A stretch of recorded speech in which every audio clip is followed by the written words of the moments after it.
The evening sun hung low over Rattlesnake Valley, casting long shadows across the weathered boardwalks of Haven's Cross.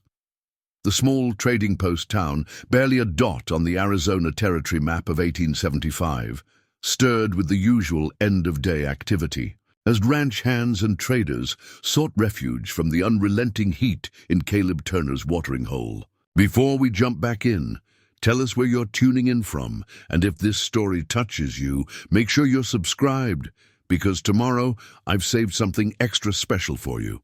Inside, dust motes danced in the amber light filtering through. The grimy windows, the saloon's wooden floor, worn smooth by countless boots, creaked beneath the weight of its patrons. Behind the bar, Caleb himself, a broad-shouldered man with a neatly trimmed grey beard, watched with growing concern as three notorious members of the Carson gang dominated the center of his establishment.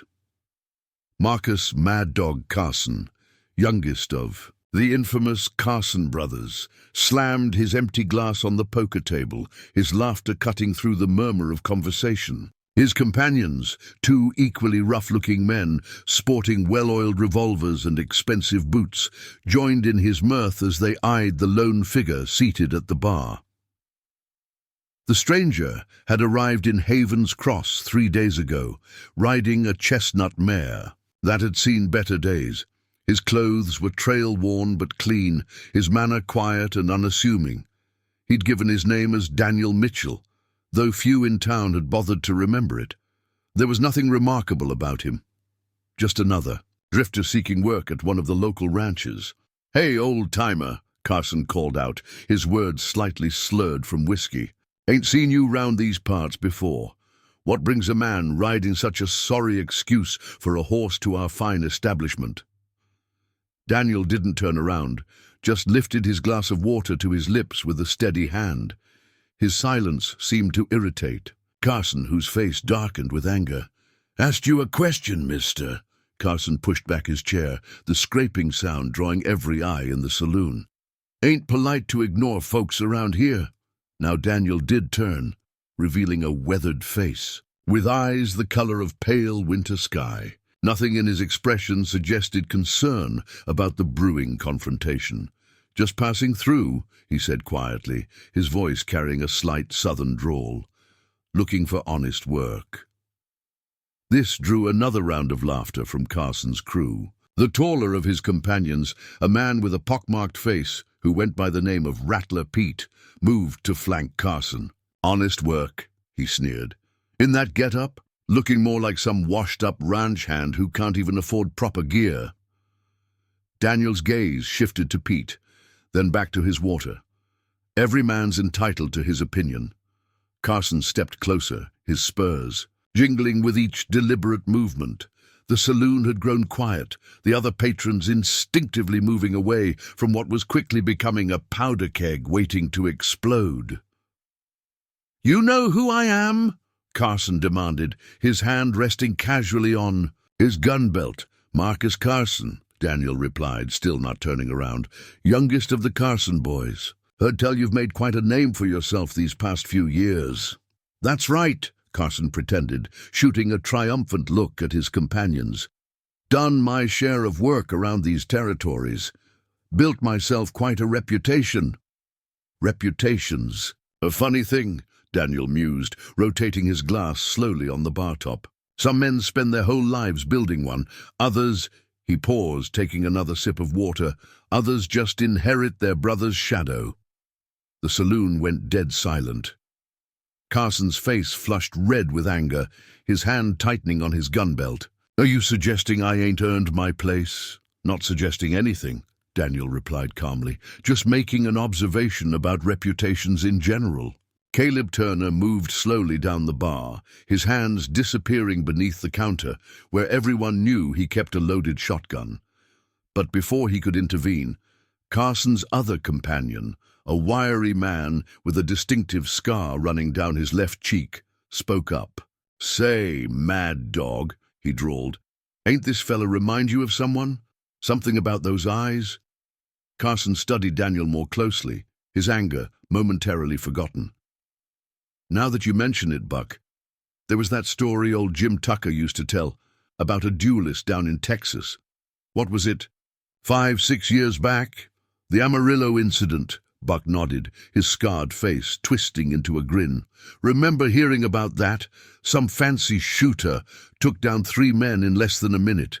They called him the Ghost. Daniel interrupted, softly, his pale eyes now fixed on Carson with an intensity that hadn't been there before, because he had a habit of appearing out of nowhere, settling scores, then vanishing like morning mist. The atmosphere in the saloon shifted perceptibly. Carson's hand moved away from his gun, his previous bravado dimming slightly. "That's just trail talk," he said, though his voice carried a note of uncertainty. "Ghost's been gone for years. Some say he died in a shootout in New Mexico. Others reckon he just retired. Things you hear on the trail," Daniel agreed amiably, turning back to his water. "Lot of stories out there. Hard to know which ones to believe." But Carson wasn't ready to let it go. Something about the stranger's manner, the way he held himself, had gotten under his skin. "If you're trying to intimidate us with old legends, mister, you're barking up the wrong tree. I've faced down plenty of supposed legends, put more than a few in the ground." "No doubt," Daniel replied, his tone unchanged. "Though I recall hearing your brother Thomas did most of the serious work before that unfortunate business in Dodge City." Carson's face darkened again. "You want to explain how you know so much?" "About my family's business? Like I said," Daniel lifted his glass, "you hear things on the trail. For instance, I heard about what really happened that day in Dodge, about how Thomas wasn't quite as fast as he thought he was, about how a certain lawman caught him cheating on cards and called him out." He paused, taking another sip. "About how you watched it all happen from the saloon doorway, too scared to back your own brother's play." Carson's gun cleared leather with explosive speed, but Daniel didn't even flinch. He just sat there, seemingly unconcerned about the revolver now pointed at his back. "You're walking a dangerous line, stranger," Carson snarled.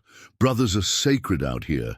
Man talks that way about family. He'd better be ready to back it up." "That's so." Daniel set his glass down carefully. "Funny thing about backing up words. Takes more than just a quick draw and a steady hand. Takes something else, something your brother Thomas never quite understood." "And what's that?" Carson's finger tightened on the trigger. "Judgment," Daniel replied simply. "Knowing which fights are worth picking, knowing when to walk away." He turned slowly on his bar stool, facing Carson fully for the first time. "Like right now, for instance. You've got a choice to make, Mr. Carson. You can either listen to that voice in your head telling you this might be a fight you don't want to start, or what?" Carson demanded, though his gun hand had developed a slight tremor. "Or you can find out if the stories about the ghost are really just stories. Your call." Preparing and narrating this story took us a lot of time, so if you are enjoying it, subscribe to our channel. It means a lot to us. Now back to the story. The tension in the saloon stretched tight as a fiddle string. Through the windows, the last rays of sunlight painted the room in shades of blood and gold. In the corner, an old clock ticked away the seconds, its sound unnaturally loud in the silence. Buck shifted uneasily, his scarred face betraying concern. He'd seen enough gunfights to recognize the signs. The stillness in Daniel's posture, the way his pale eyes seemed to measure distances and angles with mathematical precision.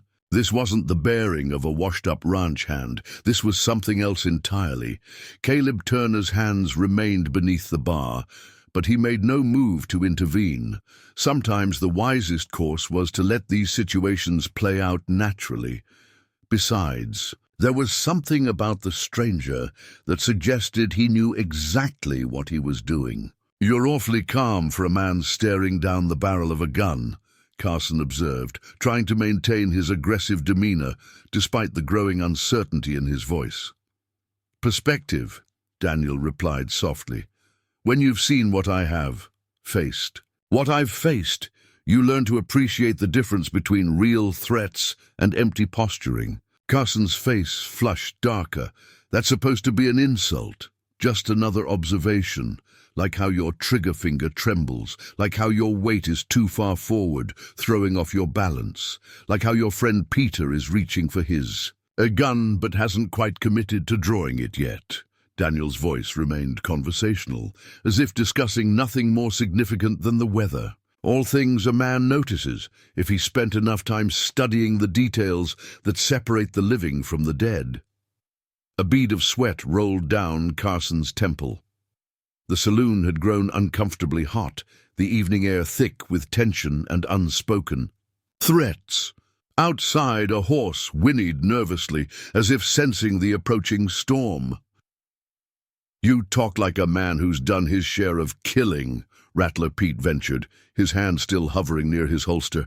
"Killing's easy," Daniel responded, his pale eyes never leaving Carson's face. "Any fool with a gun can end a life. The hard part's living with the weight of those decisions, carrying them with you, year after year, until they become part of who you are." He paused, and for a moment something dark and haunted flickered across his weathered features. "But then, you boys wouldn't know much about that, would you? Most of your victims never had a chance to draw." Carson's gun wavered slightly. "You don't know anything about us, don't I?" Daniel's right hand remained in plain sight, resting on his knee. But there was something about its positioning that suggested deadly purpose. "I know about the Clayton Ranch incident last spring, know about the Marshall family up near Copper Creek, know about a lot of things that never made it into official reports or wanted posters." Buck took an involuntary step backward, his face paling beneath his scar. "Mad dog," he muttered. "Maybe we ought to—" "Shut up," Carson snapped, but his previous confidence had cracked, revealing the uncertainty beneath. "You're trying to play mind games, stranger, throwing out names and incidents, hoping to rattle us. Well, it won't work. No games, Mr. Carson. Just giving you information you might want to consider before making your next move. Because if you pull that trigger, if you really decide to see this through, there's something else you should know." "And what's that?" Carson demanded, though his voice had lost its earlier swagger. "I didn't come to Haven's Cross by accident, didn't pick this town, this day, this moment by chance." Daniel's pale eyes seemed to grow colder, harder, like ice forming over deep water. "Been tracking you boys for the better part of 3 months. Learning your patterns, your habits, your weaknesses. Could have taken you a dozen times, but I wanted to be sure, wanted to understand exactly what kind of man you were." The revelation hit the saloon like a physical force. Several patrons edged closer to the exits, recognizing the shift in power dynamics.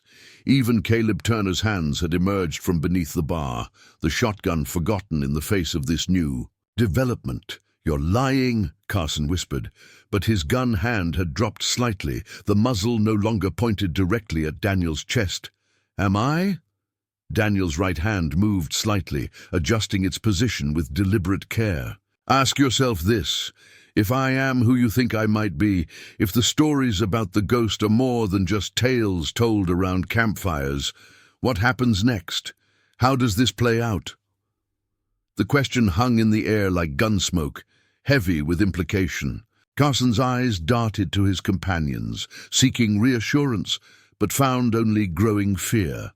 The swagger and bravado that had marked their earlier behavior had evaporated, replaced by the dawning realization that they might have stumbled into something far more dangerous than a simple barroom confrontation.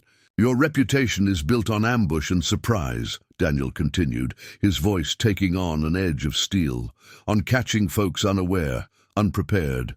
But right now, you're standing in front of a man who's been planning this moment since Dodge City, since you watched your brother die and did nothing to help him."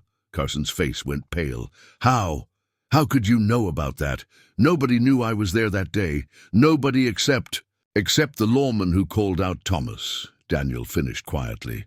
"The one who saw you in the doorway, saw the fear in your eyes, understood exactly what kind of man you really were." The revelation hit Carson like a physical blow, causing him to stumble backward into the poker table, cards scattered across the floor, forgotten in the growing tension. Outside, thunder rumbled in the distance, promising an approaching storm that matched the atmosphere within the saloon. "That badge," Carson whispered, his voice barely audible. "The silver star with the notch in its left point. You were wearing it that day in Dodge." Daniel's weathered fingers traced an invisible pattern on his vest, exactly where a marshal's badge would have rested. "Good memory, Mr. Carson. Didn't think you noticed such details, given how quick you were to disappear." After the shots were fired, Rattler Pete's hand had moved away from his gun entirely, recognition dawning in his eyes. "Marshal Daniel Ghost Mitchell," he breathed. "The man who cleared out the Thompson gang single-handedly. The one they said could shoot the flame off. A candle at 20 paces. Stories grow taller with each telling," Daniel responded, though his pale eyes never left Carson's face. "Truth's usually simpler. The Thompson gang was drunk that night, made mistakes, paid for them." Buck edged toward the door, but Daniel's voice stopped him cold. "Wouldn't do that, friend. Sheriff Wilson's already got men positioned outside, has for the last hour."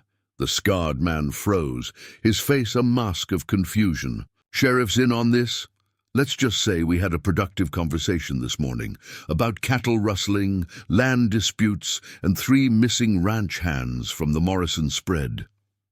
Daniel's voice hardened slightly. "Bodies were found yesterday. By the way, up in Coyote Canyon, somebody tried to make it look like an accident, but arrows aren't usually fired from below if Indians are attacking from above." Carson's gun hand was shaking visibly now. "You've got no proof we had anything to do with that." "Don't need proof for what's about to happen here. See, this isn't a court of law, Mr. Carson. This is something older, something that was old when the first lawman pinned on a star." Daniel's right hand remained perfectly still, but there was a coiled tension in his posture that spoke of imminent violence. "This is about justice that doesn't answer to judges or juries, the kind that comes calling when ordinary law isn't enough." Through the windows, lightning flashed, illuminating the scene in stark relief. In that brief, brilliant moment, something changed in Daniel's bearing. The facade of the weary traveler fell away completely, revealing the predator beneath. His pale eyes seemed to glow with an inner fire, and the lines in his face no longer spoke of age, but of experience earned in countless deadly encounters. "Marshal's badge isn't something you just set aside," he continued, his voice carrying to every corner of the now silent saloon. "It becomes part of you, like the grip of your gun or the beat of your heart. 5 years I've been away from official duties, but that sense of responsibility never fades." Caleb Turner, who had remained silent throughout the confrontation, finally spoke. "Heard stories about why you left the service, Marshal. About what happened in Santa Fe." A shadow passed across Daniel's weathered features. "Santa Fe was a reckoning long overdue. 7 men decided the law didn't apply to them, though their money and connections made them untouchable." His lips curved in a smile that held no warmth. "They were wrong. They said none of them even cleared leather," Buck ventured, his voice trembling slightly. "Wouldn't have mattered if they had.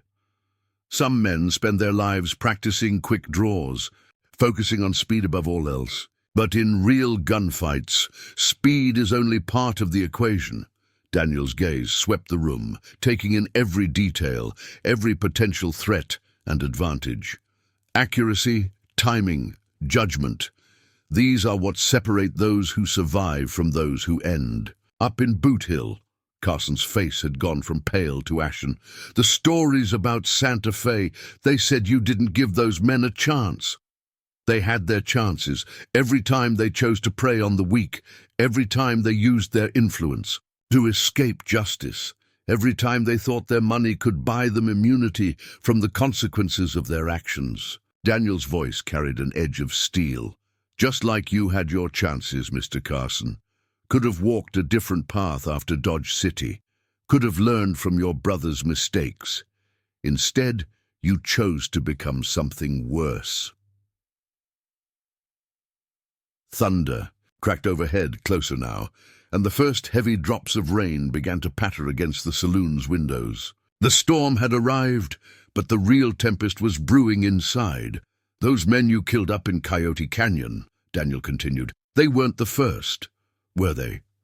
There were others, homesteaders who refused to sell, witnesses who saw too much, even a young deputy down in Prescott who asked too many questions. Rattler Pete made a sound like a wounded animal. How do you know all this? Because that's what the ghost does. A new voice answered from the doorway. Sheriff Wilson stepped into the saloon, his badge catching the lamplight. He watches, waits, gathers evidence that regular law can't touch, and when the time is right... When the time is right, Daniel finished quietly, he delivers a different kind of justice, the kind that can't be bought off or intimidated, the kind that comes calling in the night, silent as its namesake. Carson's gun hand had dropped completely. Now the fight gone out of him. You're going to kill us all. That depends entirely on you. Daniel finally moved, rising from his bar stool with fluid grace that belied his apparent age. You've got one last chance to choose a different ending. Drop your guns. Submit to arrest. Face proper justice for your crimes. Buck was already reaching for his gun belt, his hands shaking as he unbuckled it. Rattler Pete followed suit a moment later, the clatter of their weapons on the floor, unnaturally loud in the tense silence.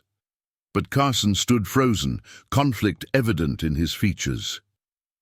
"My brother," he began, "your brother made his choice in Dodge City," Daniel cut him off, "just like you're making yours right now. Think carefully, Mr. Carson. I've given you more chances than I gave those men in Santa Fe, more than you gave any of your victims." Lightning flashed again, and in its stark illumination, Carson seemed to see something in Daniel's pale eyes that made his decision for him. His gun slipped from nerveless fingers, thumping against the sawdust-strewn floor. "Wise choice," Daniel said softly, though his posture remained ready for violence. "Sheriff, I believe you have some arrests to make." Wilson moved forward with his deputies, efficiently disarming and restraining the three outlaws. As they were led away into the storm, Carson glanced back one last time. "Was any of it true?" he asked. "About tracking us for 3 months? About planning this whole thing?" Daniel's weathered face gave nothing away. "Truth's a funny thing, Mr. Carson. Sometimes the stories we tell shape reality more than reality shapes the stories. Remember that while you're waiting for your trial." The saloon doors swung shut behind them, leaving only the sound of rain and distant thunder. Caleb Turner let out a long breath, finally releasing his grip on the shotgun beneath the bar. "Never thought I'd see the ghost in action," he said, shaking his head in wonder. "Stories don't do it justice." "Stories rarely do," Daniel replied, his manner shifting subtly back toward the trail-worn traveler he'd appeared to be. But now everyone in the saloon could see it for the masterful disguise it was. "Much obliged for the water, Mr. Turner. Think I'll be moving on." "Moving on?" Caleb's eyebrows rose. "Storm's getting worse out there." Daniel's lips curved in that same cold smile. "Storm's just beginning, friend. The Carson gang was part of something bigger, something that's been growing in the territories, like cancer. Tonight was just the first step in cutting it out."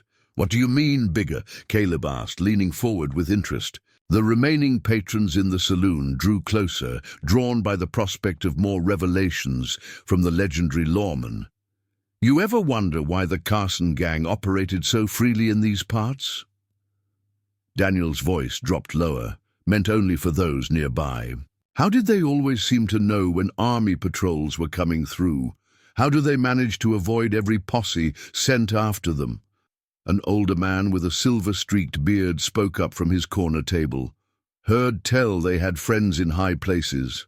"Higher. And then you know," Daniel confirmed, his pale eyes distant as if seeing beyond the saloon's walls. Judge Morton down in Prescott, Captain Reynolds at Fort Apache, even got a man in the governor's office. Network of corruption spreading through the territory like poison through a man's blood. The revelation sent murmurs through the gathered crowd. Judge Morton was a respected figure, known for his harsh sentences and strict interpretation of the law. The idea that he might be corrupted sent shockwaves through the assembled listeners. "That's why you came back, isn't it?" Caleb realized, studying Daniel's weathered face with new understanding. "Not just for the Carson gang, you're after bigger prey." "Man puts on a badge, takes an oath to protect people," Daniel replied, his voice carrying an edge of steel beneath its quiet tone. "That oath doesn't end when you turn in the star. Some debts can only be paid in full." Lightning flashed again, closer now, illuminating the room in stark bursts. In those brief moments of brilliant light, the assembled townsfolk could see something in Daniel's bearing that spoke of absolute conviction, of a purpose that went beyond mere law enforcement. "3 months ago," he continued, "a young deputy named Michael Hayes started asking questions about land deals in Prescott. Good kid, barely 23, had a wife expecting their first child. Found him face down in Willow Creek, bullet in the back of his head. Official report called it a robbery gone wrong, but it wasn't," another voice joined in. Sarah Wilson, the sheriff's daughter, had entered the saloon quietly during the confrontation. She stood in the doorway now, her dress dampened by the rain. "That's what brought you to Haven's Cross, isn't it, Marshal? Hayes was your protégé." Daniel's expression softened slightly at the sight of her. "You've got your father's instincts, Miss Wilson. Hayes trained under me in Kansas before I left the service. Wrote to me about his suspicions, about patterns he'd noticed in Judge Morton's rulings. Land grants that always seemed to favor certain parties, criminal cases that got mysteriously dismissed. The boy's death wasn't enough for an official investigation," Sarah concluded, moving further into the room. "So you went outside official channels." "Sometimes the law's hands are tied by its own rules," Daniel acknowledged. "That's when men, like me, become necessary. We operate in the shadows, in the spaces between official justice and frontier law." Thunder rolled overhead, and the rain intensified, drumming against the roof like 1,000 impatient fingers. The storm had settled in for the night, but inside the saloon, the atmosphere was charged with something more than mere weather. "Carson gang was just the visible part," Daniel continued, his hand absently tracing patterns on the bar top. "The muscle. Behind them stands a network of corrupt officials, wealthy landowners, and crooked businessmen. They're trying to shape the territory's future, build an empire on foundations of blood and broken laws." Caleb refilled Daniel's water glass without being asked. "And you aim to stop them, one man against all that power?" "One man can do a lot of damage if he knows where to strike." Daniel's smile was cold as winter frost. "Carson and his boys will talk now that they're in custody. They'll try to bargain, try to save themselves. Every word they speak will be another thread pulled loose from this tapestry of corruption." "It's suicide," one of the older patrons muttered. "These men you're talking about, they've got armies of gunmen, resources, connections all the way back east." "Maybe so," Daniel agreed, his pale eyes reflecting the lamplight like chips of ice. "But they've got weaknesses too. Pride, arrogance, the belief that their money and position make them untouchable." He paused, taking a measured sip of water. "That's what brought down those men in Santa Fe. Not my gun, not my reputation, but their own conviction that they were above justice." Sarah Wilson moved closer, her presence drawing all eyes. There was something about her that commanded attention, a strength that matched the legendary lawman's in its own way. "The territory's changing," she observed. "Railroads coming, new settlements springing up. These men you're hunting, they're trying to control that change." "At any cost," Daniel Confirmed. Hayes wasn't their first victim, won't be their last unless somebody stops them. That's why the ghost had to return. Why did a legend have to come back to life? The storm outside reached a crescendo, wind howling through the gaps in the saloon's walls. But within, all was still as the gathered listeners absorbed the magnitude of what they were hearing. This wasn't just about bringing in a gang of outlaws. This was about confronting a system of corruption that reached into the highest levels of territorial government. "You'll need help," Sarah stated, her voice firm. "Eyes and ears in places the ghost can't reach." Daniel studied her thoughtfully. "Help can be dangerous, Miss Wilson. These men don't hesitate to eliminate threats, no matter how innocent." "Like they didn't hesitate with Deputy Hayes?"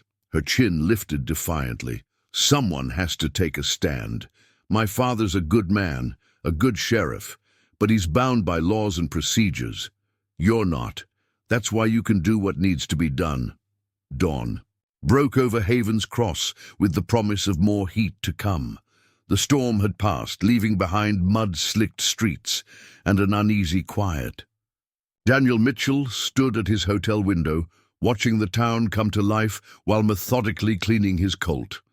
The weapon bore no fancy engravings or decorative grips, just blue steel worn smooth by years of use.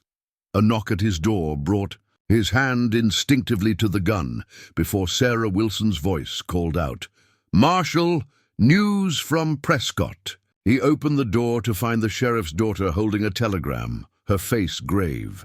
"Judge Morton's made his move," she said without preamble. "Carson and his men never made it to the territorial prison." Daniel's expression didn't change, but something dangerous flickered in his pale eyes. Ambush? 4 miles outside of town, prison wagon was hit by what looked like Apache raiders. Sarah's lip curled in disgust. At least that's the official story. 2 deputies dead. Carson and his men presumably taken captive. "Presumably," Daniel echoed, his voice carrying an edge of cold fury. "Just like those ranch hands in Coyote Canyon. Morton's not even trying to be subtle anymore." "There's more." Sarah hesitated, then pressed on. "Deputy Hayes's widow, Elizabeth. She was found dead in her home this morning. They're calling it suicide." The temperature in the room seemed to drop several degrees. Daniel's fingers tightened on his gun, the only outward sign of the rage building beneath his controlled exterior. Elizabeth Hayes was 6 months pregnant. Everyone knows it wasn't suicide, Sarah agreed quietly. But with Judge Morton controlling the inquest, that'll be the official finding. They're sending a message, aren't they? To anyone who might think about talking? They're getting nervous, Daniel corrected, moving to strap on his gun belt. Carson must have said something during transport, something that spooked Morton enough to risk such an obvious move. Sarah watched him check his ammunition with methodical precision. "Where are you going?" "To have a conversation with someone who might know what Carson told those deputies." Daniel's voice was calm, but there was something in his bearing that spoke of imminent violence. "Morton's got a man in town. Joshua Blackwood runs the Silver Dollar gambling house." "Blackwood?" Sarah's eyes widened. "He's one of the most respected. A businessman in Haven's Cross, friends with my father, donates to the church, helps widows with their mortgages." "All part of his cover," Daniel interrupted. "He's Morton's eyes and ears in every town between here and Prescott.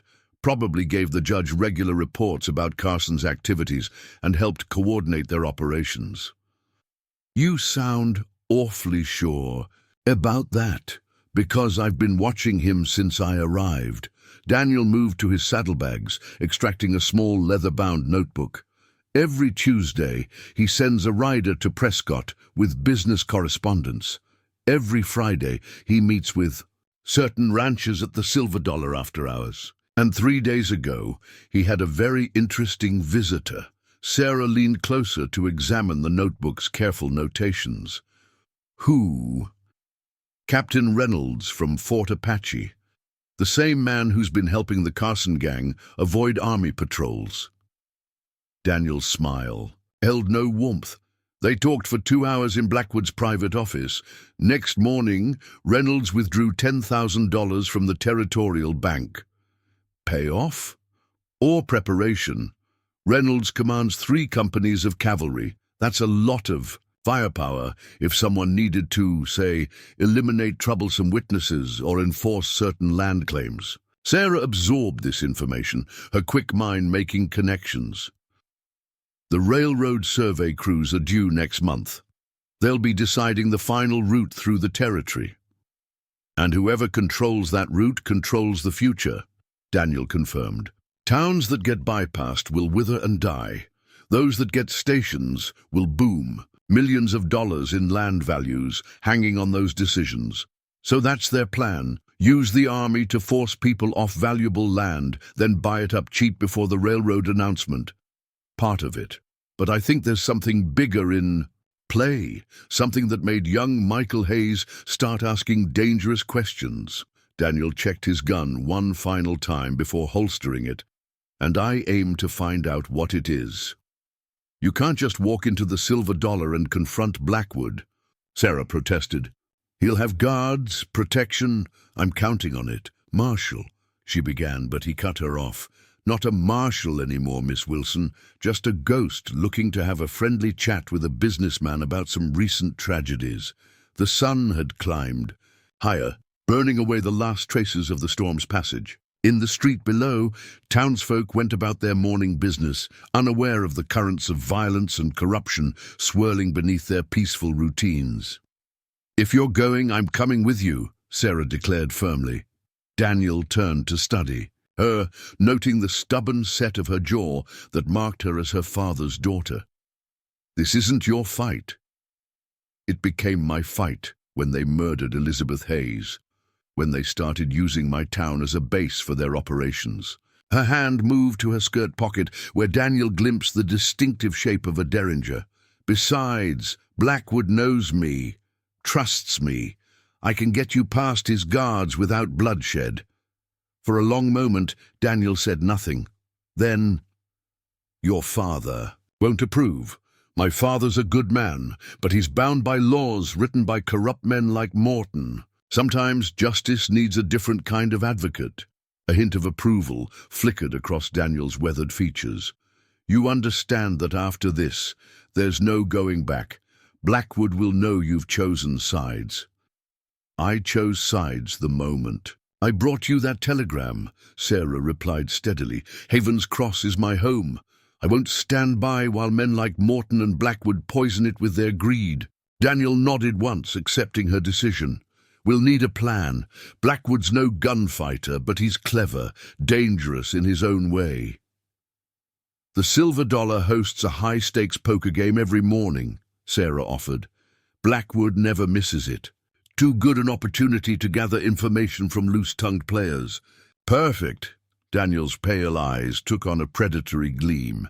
Nothing makes a man more vulnerable than the belief that he's in control of the situation. We'll give him exactly what he expects. A respectable lady and a trail-worn traveler looking to try their luck at his tables. And then we find out what Carson told those deputies. What scared Morton enough to risk such a clumsy cover-up? Daniel's voice hardened. And we make sure Elizabeth Hayes didn't die for nothing. They descended the hotel stairs together, an unlikely pair bound by a common purpose. The morning sun cast their shadows long across the muddy street as they made their way toward the Silver Dollar's ornate facade.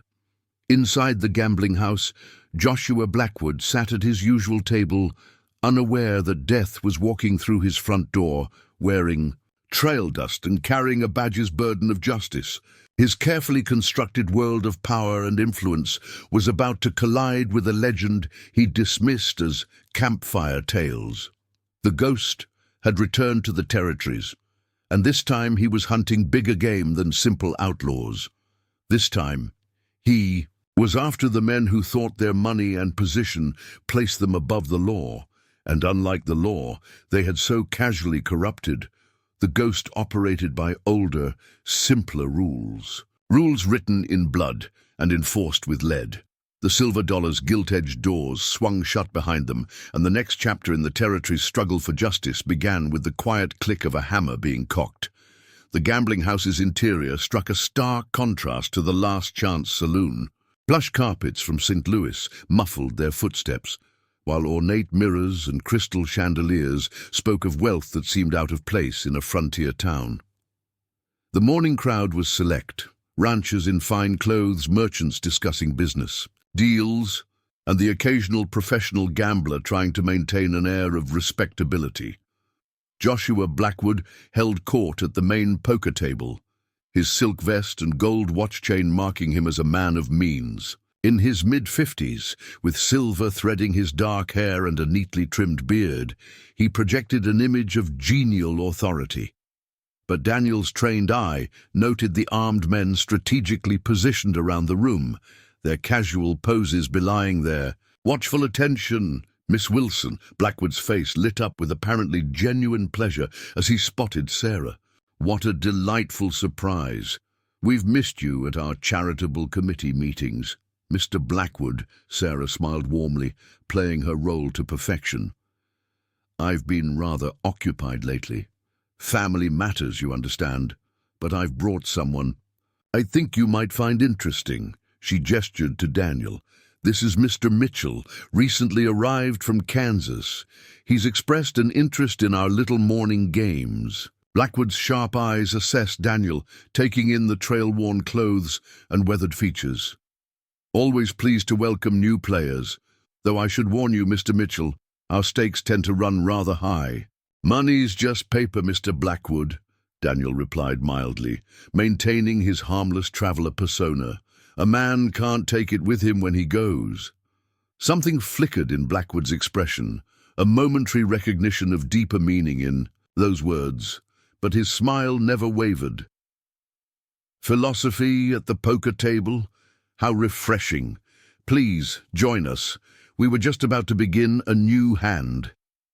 As Daniel settled into an offered chair, he noted subtle signals passing between Blackwood and his guards. The atmosphere in the room shifted slightly, tension building beneath the civilized veneer. These men were professionals, well trained in reading potential threats. Despite his careful disguise, something about him had triggered their instincts. The usual stakes, one of the other players asked, a heavy-set rancher with a florid face and nervous hands. Unless our new friend objects, Blackwood began shuffling the cards with practiced skill. $500 minimum buy-in, no limit, on individual bets. Daniel placed a stack of bills on the table. Seems reasonable. Though in my experience, the highest stakes in any game aren't always measured in money. Sarah had moved to the bar, positioning herself where she could observe both the table and the room's entrance. Her derringer remained hidden but accessible, a last resort if things went badly. The first few hands played out in relative silence, broken only by the soft sound of cards sliding across green felt and the quiet click of poker chips. Daniel lost modestly but steadily, playing the part of an outmatched newcomer trying to hold his own against more experienced players. Kansas, you said? Blackwood dealt another hand, his movements precise and controlled. Interesting territory. Heard some remarkable stories from there, particularly about law enforcement. That's so, Daniel arranged his cards carefully. Can't say I paid much attention to such matters. More interested in business opportunities myself. Of course, Blackwood's smile remained fixed, though sometimes business and law enforcement intersect in surprising ways. Take our recent troubles with the Carson gang. Terrible business, that. I understand there was some excitement at the Last Chance saloon just yesterday. News travels fast, Daniel observed, raising the bet with apparent carelessness. Information is valuable in our line of work, Mr. Mitchell. Or should I say, Marshall? The room went silent. The other players shifted uneasily, sensing the change in atmosphere.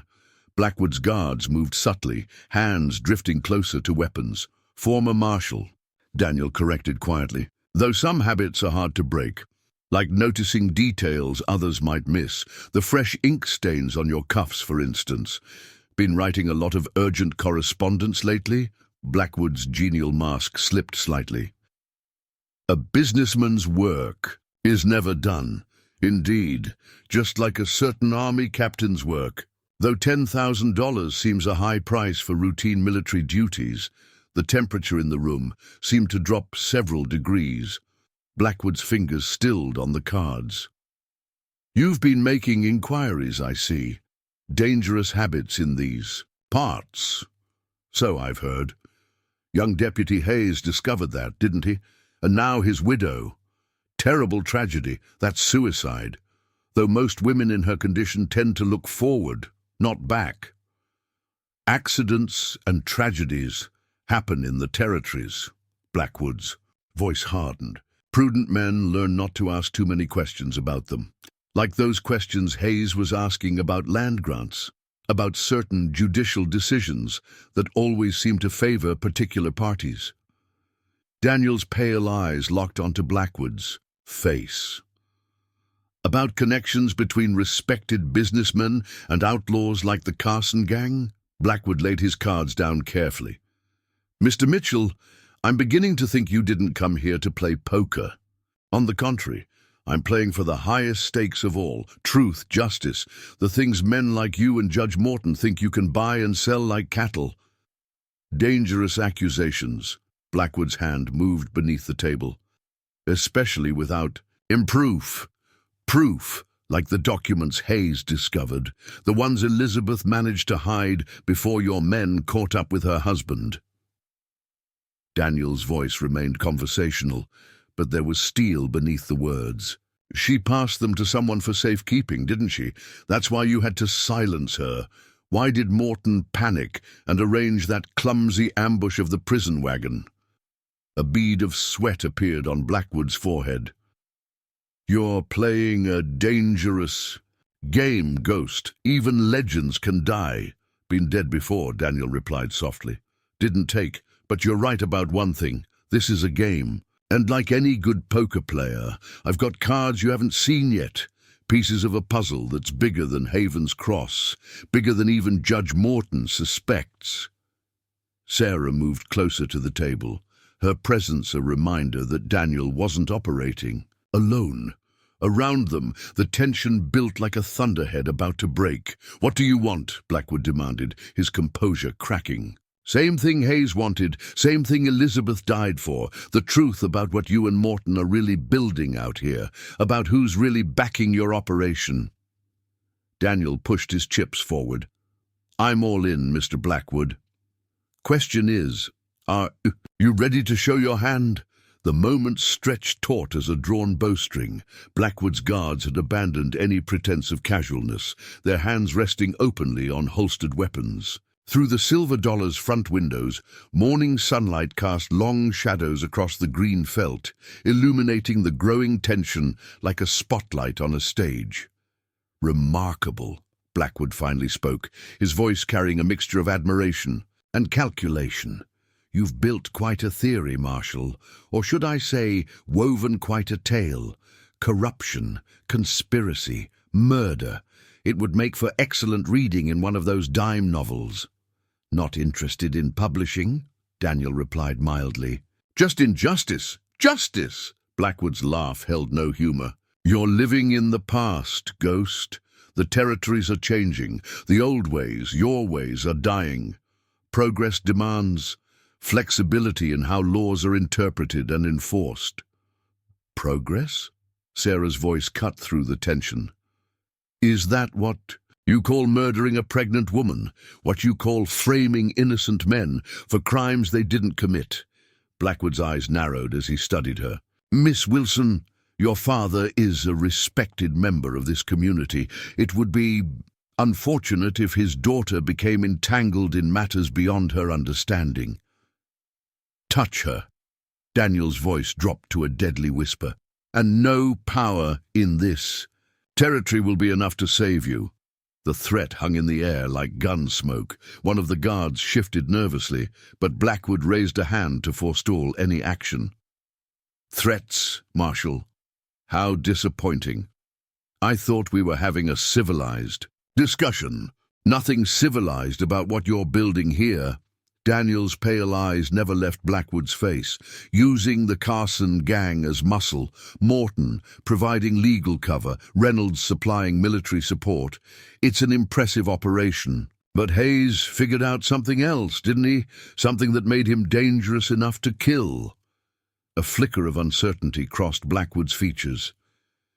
Hayes was a fool who didn't understand the natural order of things. Natural order. Daniel's smile was cold as winter frost. Or unnatural alliance. The railroad's coming, sure enough, but that's not really what this is about, is it? The land grabs, the strategic positioning. You're preparing for something bigger. The heavy-set rancher who'd been watching the exchange pushed back from the table. "Think I'll sit this hand out," he muttered, heading for the door. None of the guards moved to stop him. "Weapons," Sarah observed quietly. "You're stockpiling weapons. That's what Captain Reynolds' payment was really for." Blackwood's composure cracked slightly. "You should have stayed focused on your charitable works. Miss Wilson, some knowledge is dangerous to possess.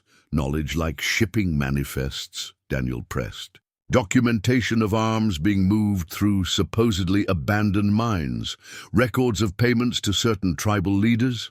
He paused, watching Blackwood's reaction. "Hayes found proof you're arming both sides of the Apache conflicts. Keep the territory destabilized while you build your own private army. An interesting theory." Blackwood's hand moved beneath the table again.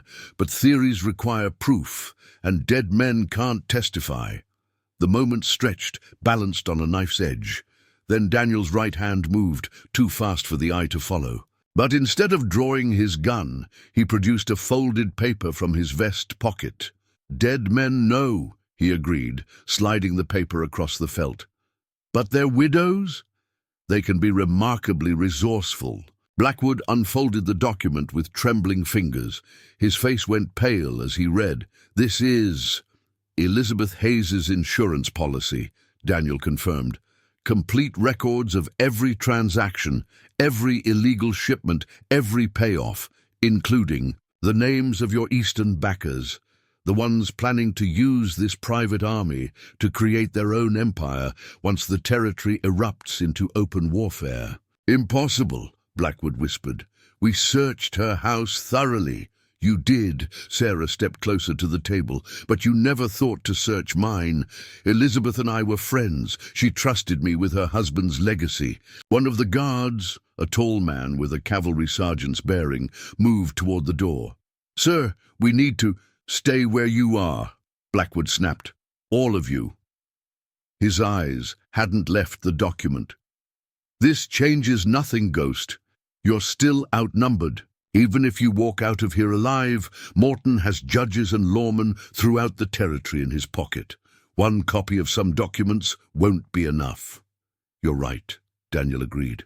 "One copy wouldn't be enough. That's why there are dozens, distributed to trusted agents across 3 territories. If anything happens to me, to Miss Wilson, or to anyone else involved, those documents go public. Every newspaper from here to St. Louis will run the story."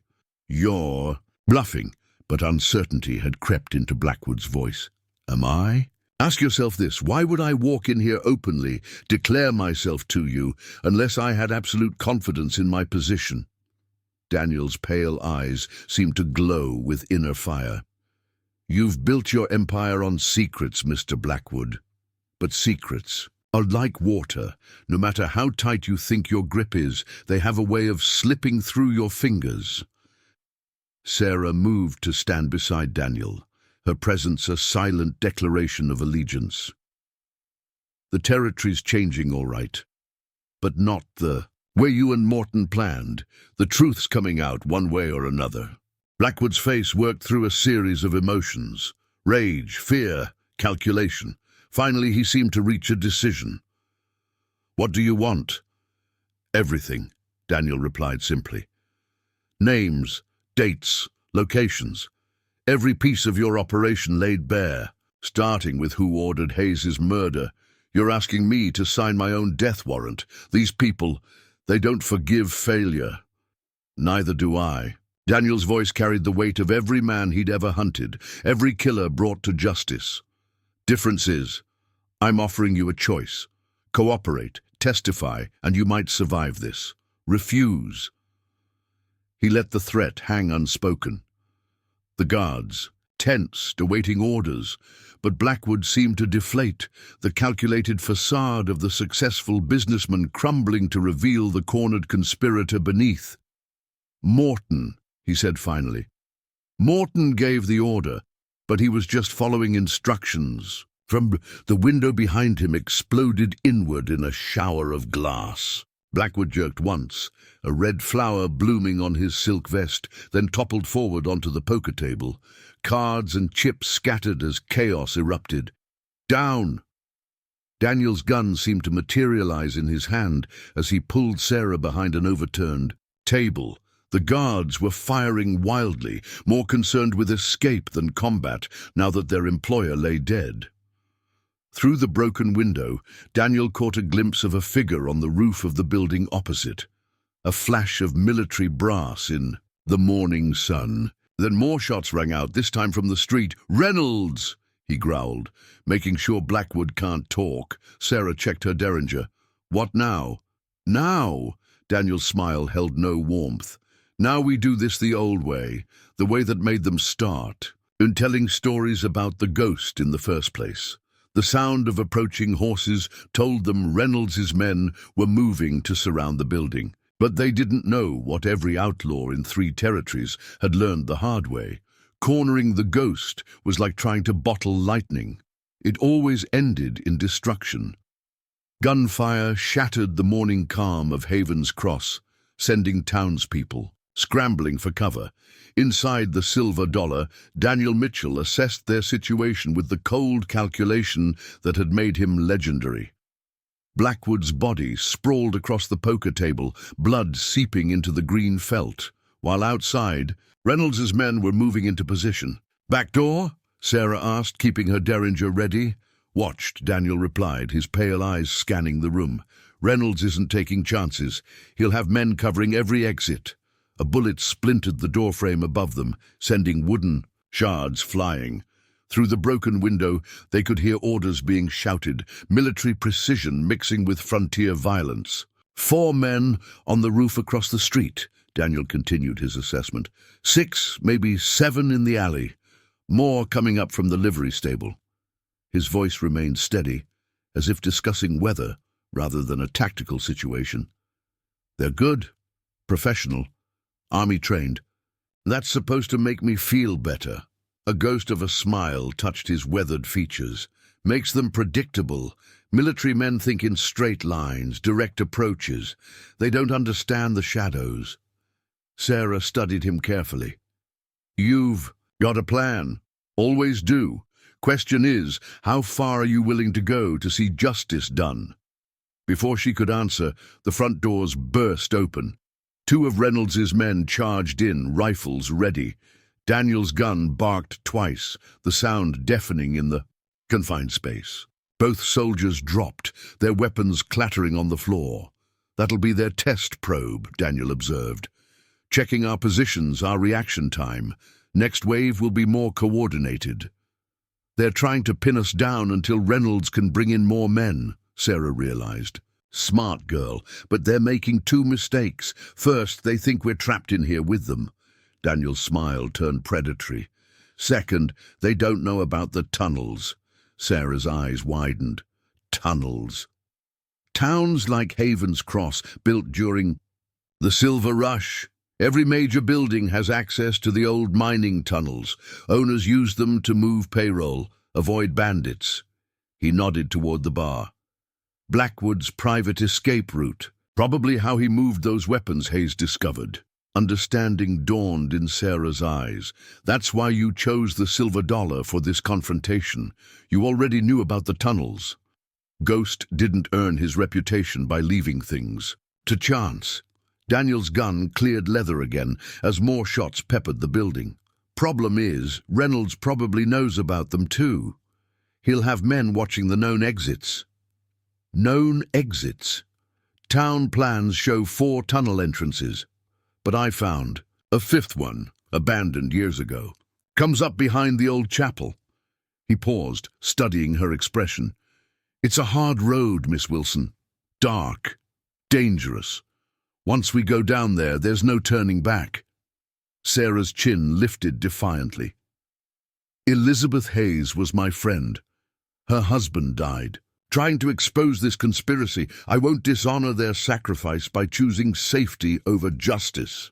More gunfire erupted outside, followed by shouted orders. Reynolds was positioning his men for a coordinated assault. Time to choose, Daniel said quietly. That Derringer's not much for a firefight, but it might be enough to get you to your father's office. Sheriff Wilson's a good man. He'll protect you. And let you face this alone. Not a chance. Sarah checked her weapon with practiced hands. Besides, someone needs to make sure the ghost doesn't get lost in those tunnels. Daniel's weathered face showed a flicker of approval. Your father raised you right, Miss Wilson. Though he might not thank me for leading you into this, my father taught me that justice matters more than safety, that some things are worth dying for. She met his pale eyes steadily. That's why he wears the badge, isn't it? Same reason you, and did. Before Daniel could respond, a new voice carried from outside. Mitchell, Captain Reynolds himself, his parade ground voice cutting through the gunfire. You're surrounded. There's no way out. Man loves stating the obvious, Daniel muttered. Then louder, awful lot of firepower for a simple arrest, Captain. Someone must be mighty worried about what Blackwood might have said before you silenced. Him don't play games, Ghost. We both know how this ends. Do we? Daniel's voice carried an edge of deadly amusement. Because from where I'm standing, it looks like you just committed murder in broad daylight. Lot of witnesses saw that shot from the roof. Respectable citizens of Haven's Cross, watching. The army gun down an unarmed businessman. A pause in the gunfire suggested his words had hit home. Then, witnesses can be mistaken. Heat of the moment, confusion. Who's to say it wasn't you who shot Blackwood? That's your play? Daniel's laugh held no humor. Blame the notorious gunman? Might have worked except for one small detail. Miss Sarah Wilson's in here with me, daughter of the town sheriff, respected member of the community. Her word against yours, Captain. How do you think that plays out? Another pause, longer this time. They could hear Reynolds conferring urgently with his men. Chapel tunnels behind that storage room, Daniel told Sarah quietly. Wait for my signal, then run. Don't stop. Don't look back. Tunnels partly collapsed about halfway through. You'll have to crawl. Watch for loose timber supports. What about you? I'll keep them occupied. Give you time to reach the chapel. His pale eyes held hers. Father Michael knows what to do. He's been keeping certain documents safe, waiting for the right moment. Understanding dawned in Sarah's face. The priest, he was working with you all along. Church sees everything in a small town. People talk to priests, tell them things. Father Michael's been gathering evidence for months, ever since Hayes first came to him with suspicions. More bullets struck the building, systematic now. Reynolds' men probing their defenses, looking for weaknesses. Mitchell, Reynolds called again. Last chance. Surrender now, we'll do this proper. Military tribunal, full hearing. Like the hearing Thomas Carson never got. Daniel's voice carried across the morning air. Like the justice you gave Deputy Hayes. Hayes was a fool, sticking his nose where it didn't belong, just like you're doing now. Wrong answer, Captain. Daniel's gun seemed to materialize in his hand. You just admitted to knowing about Hayes's murder, in front of witnesses, again. The silence that followed was deafening. Then Reynolds' voice, tight with controlled fury. Burn it! Burn the whole damn building! We'll say Mitchell resisted arrest, fired on soldiers performing their duty. No one'll question it. Time to go, Daniel told Sarah. Head for the chapel. Father Michael will get you and the documents to safety. What about the other copies? The ones you said were distributed across 3 territories. A slight smile touched his weathered features. never existed, bluffed to keep Blackwood talking. But he didn't know that, just like Reynolds doesn't know what Father Michael's been collecting. Sometimes the threat of evidence is more powerful than the evidence itself. Sarah's grip tightened on her derringer. "You're not coming with me, are you? Someone has to keep them busy, give you time to reach safety." His pale eyes held a familiar gleam, the look that had made men across 3 territories fear the ghost.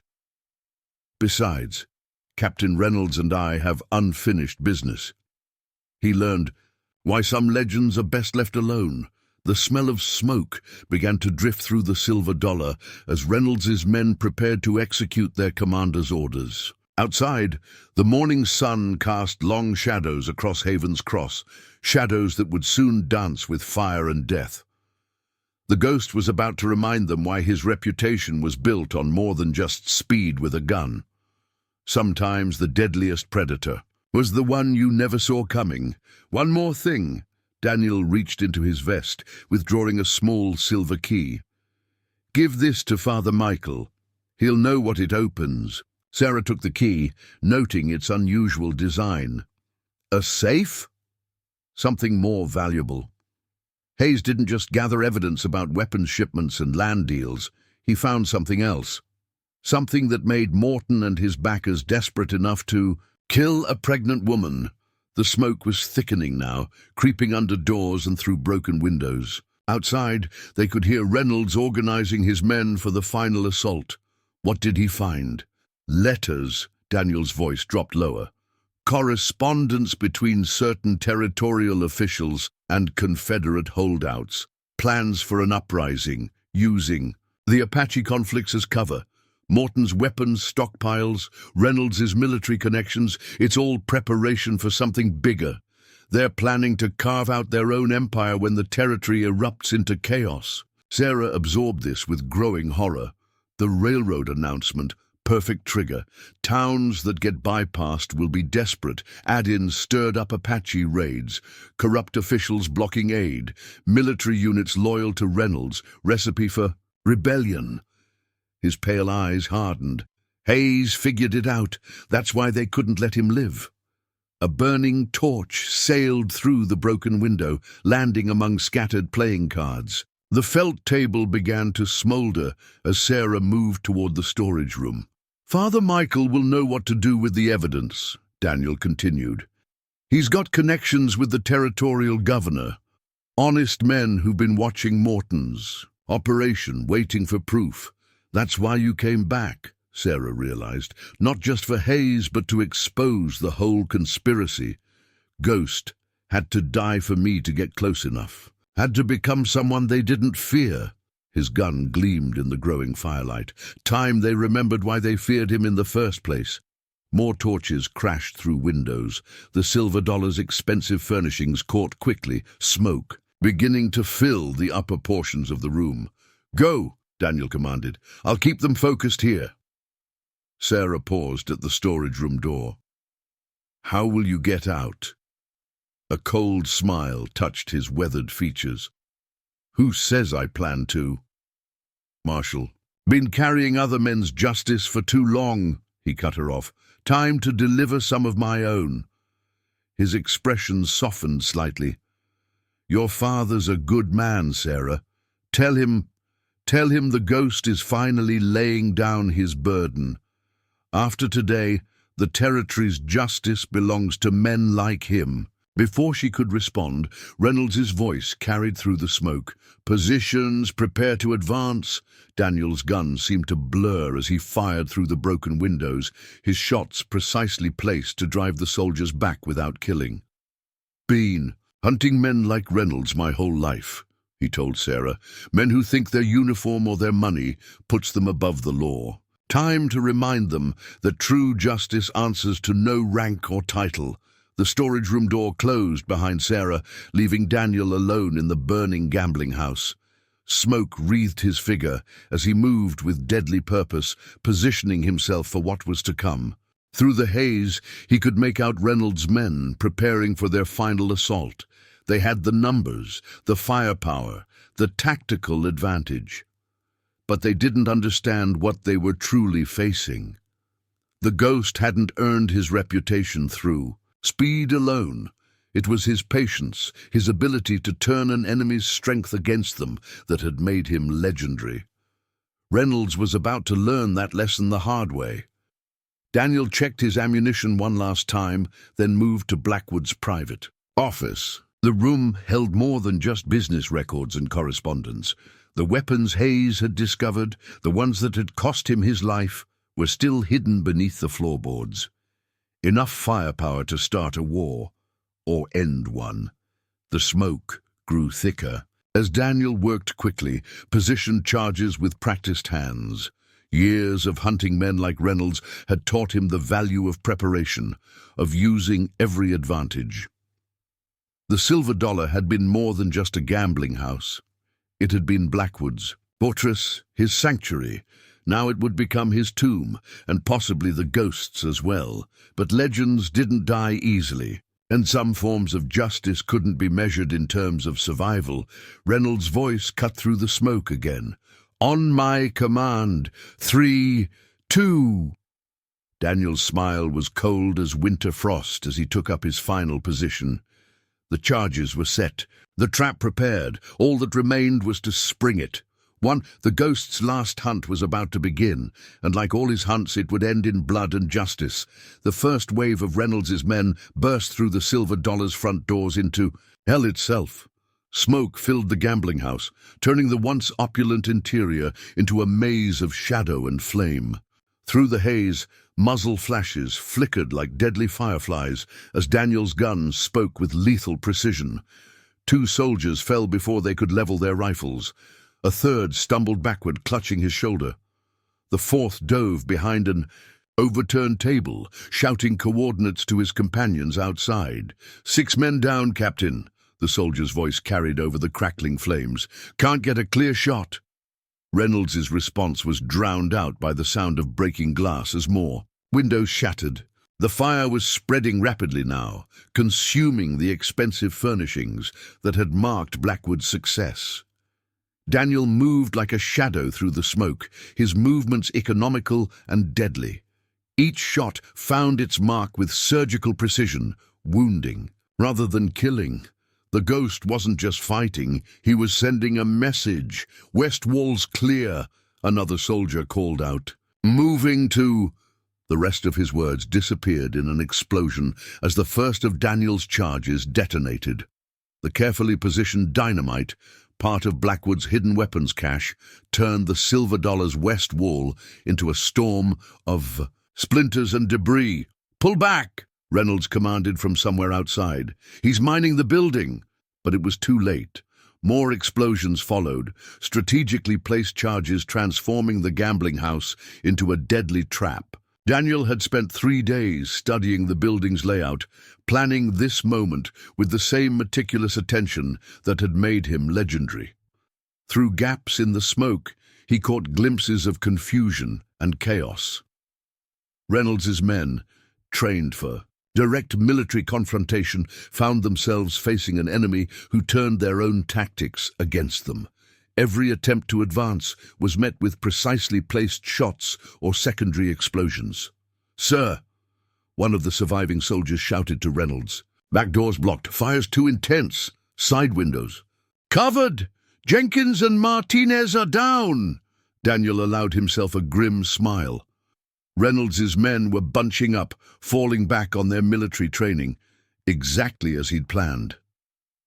The smoke parted briefly, revealing Captain Reynolds himself, resplendent, in his cavalry uniform. The officer's face was a mask of fury as he realized how completely he'd lost control of the situation. "Mitchell," Reynolds's voice carried over the chaos, "you're only delaying the inevitable. That fire's spreading. You'll burn the building." "Maybe so," Daniel called back, his voice seemingly coming from multiple directions as he moved through the smoke.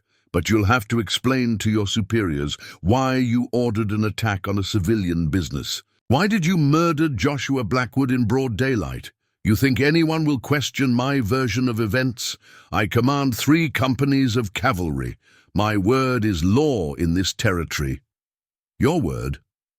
Daniel's laugh held no humor. Let's talk about words, Captain, like the words in those letters Hayes found. The ones detailing your connections to Confederate sympathizers.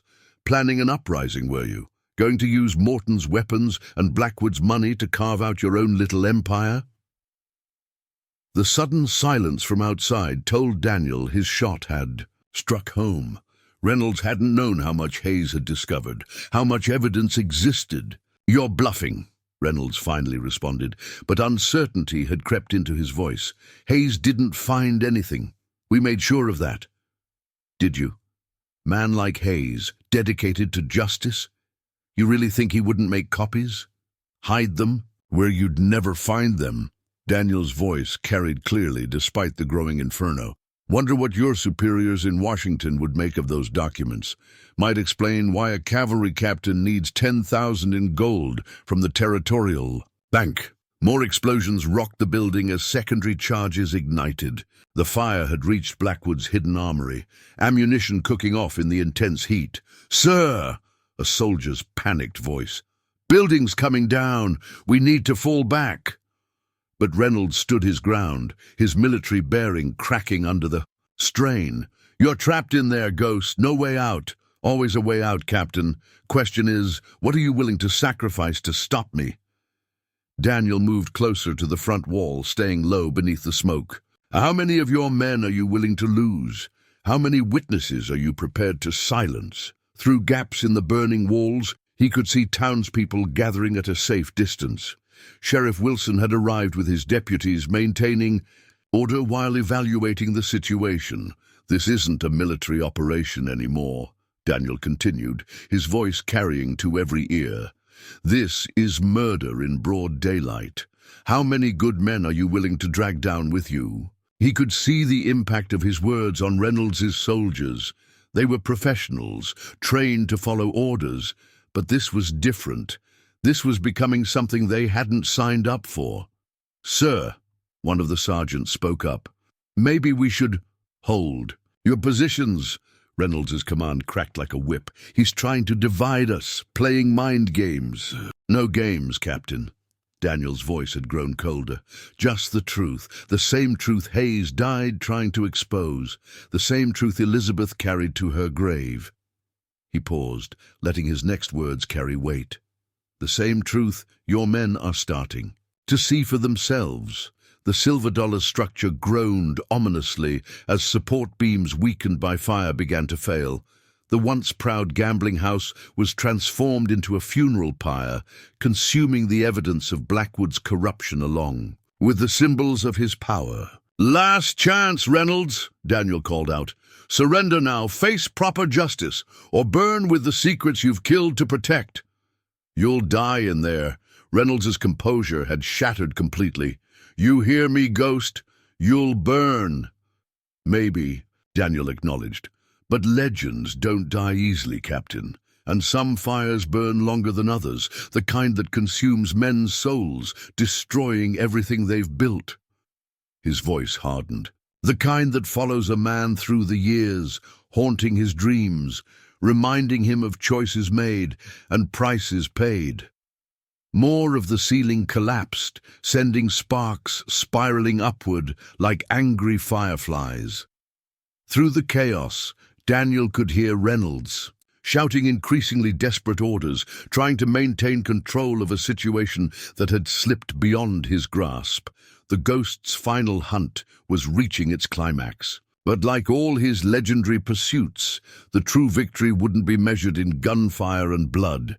It would be measured in justice, in truth exposed, in corrupt men facing the consequences of their actions. And sometimes justice demanded the highest price of all. The inferno consuming the silver dollar had become a living thing, hungry and merciless. Support beams cracked like rifle shots as the building structure began to surrender to the inevitable. But through the chaos, Daniel Mitchell moved with deadly purpose, each step calculated, each position chosen with precision. A soldier's voice cut through the roar of flames. "Captain, Chapman and Rodriguez are hit. Medical tents filling up. Hold your positions." Reynolds's command carried an edge of desperation now. He's one man against a military unit, one man who's outmaneuvered. You at every turn, Daniel called back, his voice seeming to come from everywhere and nowhere. One man who's exposed your true nature to your own troops. Look around, Captain. Look in their eyes. They're starting to understand what kind of man they're really serving. Through gaps in the burning walls, he could see the uncertainty spreading. Through Reynolds's ranks, these were professional soldiers, men who'd signed up to serve their country, not to murder civilians and cover up conspiracies. "Sir," another sergeant spoke up, this one older, his voice carrying the weight of experience. "This isn't right. We're soldiers, not assassins." "You're whatever I say you are." Reynolds's composure cracked further. "I command here. My orders are law." "Like the orders you gave to kill Hayes?" Daniel's words cut through the smoke like bullets. Or did those come from higher up, from the same men planning to use this territory's chaos to build their own kingdom? The old sergeant's voice again, harder now. "Captain, what's he talking about? He's lying, trying to save himself. Am I?" Daniel moved closer to the front wall, staying low where the air was clearer. "Tell them, Captain, tell them about the weapons stockpiles, about the gold being funneled through Blackwood's bank, about the arrangements with certain Apache leaders, to stage raids on specific targets." Reynolds's response was to fire blindly into the smoke, his shots going wide. The action spoke louder than any confession. "Your men deserve to know what they're dying for," Daniel pressed his advantage. "Not for their country, not for justice, but for men like Morton and Blackwood, men who see this territory's blood and suffering as an opportunity for profit." More. Of the ceiling collapsed, sending a shower of burning debris across the gambling house's once pristine floor. The heat was becoming unbearable, but Daniel held his position. This battle wouldn't be won with bullets alone. "Think about it, men," he continued, his voice carrying to every ear. "Why would a cavalry captain need private access to an arsenal? Why would a respected judge arrange the murder of a deputy and his pregnant wife? What kind of operation requires that level of violence and secrecy?" The old sergeant's voice again. "Stand down, men. We're not participating in this any further." "That's mutiny." Reynolds's shout held an edge of panic. "I'll have you court-martialed." "You'll have to explain a lot more than that, sir. Like why you ordered us to burn down a civilian business. Why are we taking orders from a territorial judge instead of our proper chain of command?" Daniel allowed himself a grim smile as he heard weapons being grounded, soldiers stepping back from the burning building. Reynolds' control was crumbling faster than the silver dollar's walls. "It's over, Captain," he called out. "Your men have chosen honor over blind obedience. Question is, what will you choose?" Through the smoke and flame, he could see Reynolds' face contorted with fury and desperation. The captain's hand moved to his gun, but before he could draw, the old sergeant's rifle pressed against his back. "Don't make this worse, sir." The sergeant's voice was firm. "Ghost is right. This ends now." But Reynolds wasn't finished. With a move born of desperation, he spun away from the rifle, his gun clearing leather. "You're all dead. You hear me? Morton will—" His words ended in a sharp crack as Daniel's bullet found its mark. The captain's gun dropped from nerveless fingers. As he clutched his shoulder, his face a mask of disbelief. You could have killed me," he gasped.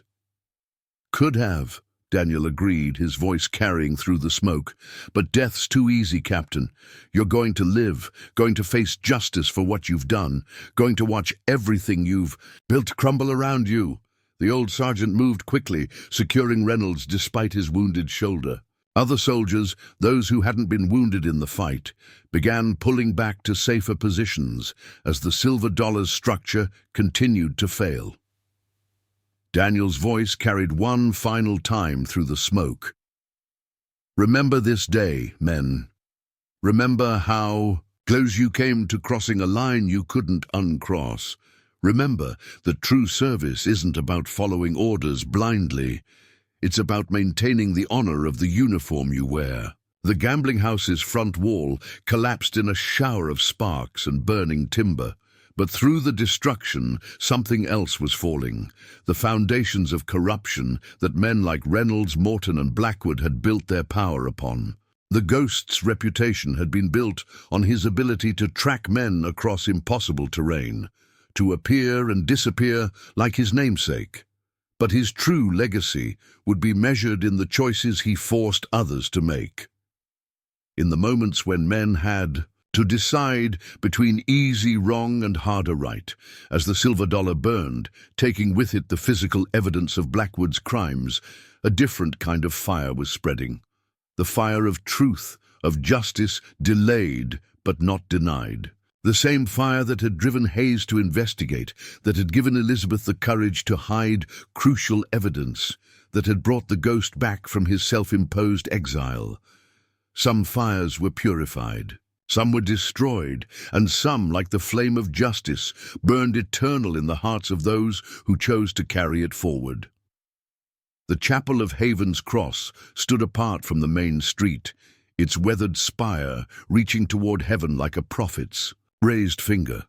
As smoke from the burning silver dollar drifted across town, Sarah Wilson emerged from the hidden tunnel into the chapel's basement, where Father Michael waited with barely concealed tension. "The ghost?" the priest asked, his lined face showing concern. "Creating a diversion," Sarah replied, withdrawing Daniel's silver key. "He said you'd know what to do with this." Father Michael's eyes widened at the sight of the key. "So it's time." "The evidence Hayes gathered is only part of what's happening," Sarah finished. "There's more, Father, much more than just corruption and land schemes." The priest moved to a hidden panel behind the altar, revealing a small safe built into the chapel's foundation.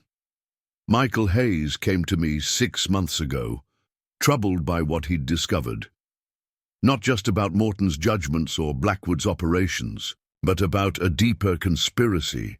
The key turned smoothly in the safe's lock, revealing stacks of documents, letters and ledgers. But Father Michael reached past these to remove a single envelope, sealed with wax. "Hayes's final testament," he explained, "written the night before he died, when he realized how dangerous his discovery had become. He knew they'd come for him, you see, knew the price of exposing the truth." Sarah accepted the envelope with reverent care. What did he find? Evidence of treason at the highest levels of territorial government. Plans to use the coming railroad wars as cover for something larger. The priest's voice dropped lower. The weapons Blackwood was stockpiling weren't just for profit. They were preparation for an uprising. Certain powerful men, including some back east, never accepted the war's end. They've been planning, waiting for the right moment to carve out their own empire. Outside, they could hear the commotion from the silver dollar battle. Gunshots had given way to shouted orders and the crackle of flames. "That's why the ghost came back," Sarah realized. "Not just for Hayes, but to prevent a second civil war." "Daniel Mitchell carries burdens few could understand." Father Michael nodded. "The badge was only part of his duty. Even after he turned it in, he never stopped hunting the kind of men who'd sacrifice innocent lives for power and profit." The chapel door opened, admitting Sheriff Wilson and his deputies. The lawman's face showed a mixture of concern and determination. "Sarah," he moved to embrace his daughter. "Thank God you're safe. The silver dollar is serving its final purpose," she replied. "Father, show him what Hayes found, what the ghost came back to expose." As the priest began explaining, more figures entered the chapel. The old cavalry sergeant who'd turned against Reynolds led a group of soldiers, their faces showing the impact of recent revelations. "Building's gone, Sheriff," the sergeant reported. "Collapsed about 10 minutes ago. Reynolds is under guard at the medical tent along with our wounded." "And the ghost?" Sarah's voice held carefully controlled emotion. "No sign. But a man like that, he'd have planned an escape route, probably halfway to his next target by now." Sheriff Wilson studied the documents Father Michael had produced, his experienced law enforcement mind quickly grasping their significance. This goes beyond Haven's Cross, beyond the territory even. We'll need help to bring down an operation this size. Already arranged. The priest produced another letter. Hayes wasn't working alone. He had contacts in the territorial capital, honest officials who've been gathering evidence of their own, waiting for the right moment to move against Morton and his allies. When Reynolds' men turned against him, the sergeant added, it wasn't just conscience. Some of us have been watching too, reporting to Army intelligence about suspicious orders, unauthorized weapons transfers. The ghost's appearance forced everything into the open.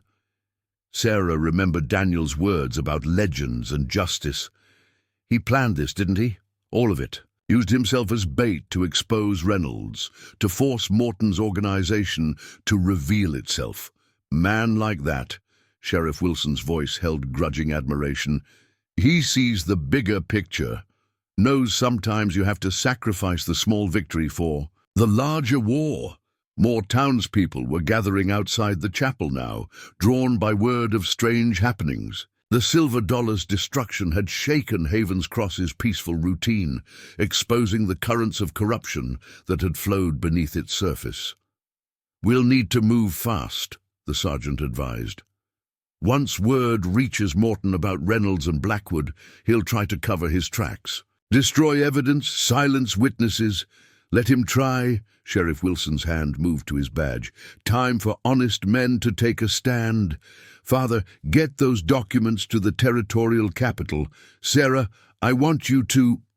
Going after the ghost, she interrupted, firmly. He'll need backup for what comes next. Her father started to protest, then saw the determination in her eyes, the same look her mother had worn when standing up for what she believed in. Sending my daughter to ride with a legendary gunman, he sighed. Your mother would have my hide. Your wife, Father Michael smiled slightly, would understand that some causes are worth the risk. The ghost isn't just a man with a gun, he's a symbol of justice that can't be bought or corrupted, the kind of justice this territory desperately needs. The old sergeant straightened his uniform. My men and I will escort Father Michael to the capital. After what we've seen today, after what Reynolds tried to make us do, we've got some redemption to earn. The army takes care of its own, Sheriff Wilson nodded. But Reynolds' actions have shown how deep this corruption runs. We'll need to be careful who we trust. Trust, Sarah quoted Daniel's earlier words, is earned in drops and lost in buckets.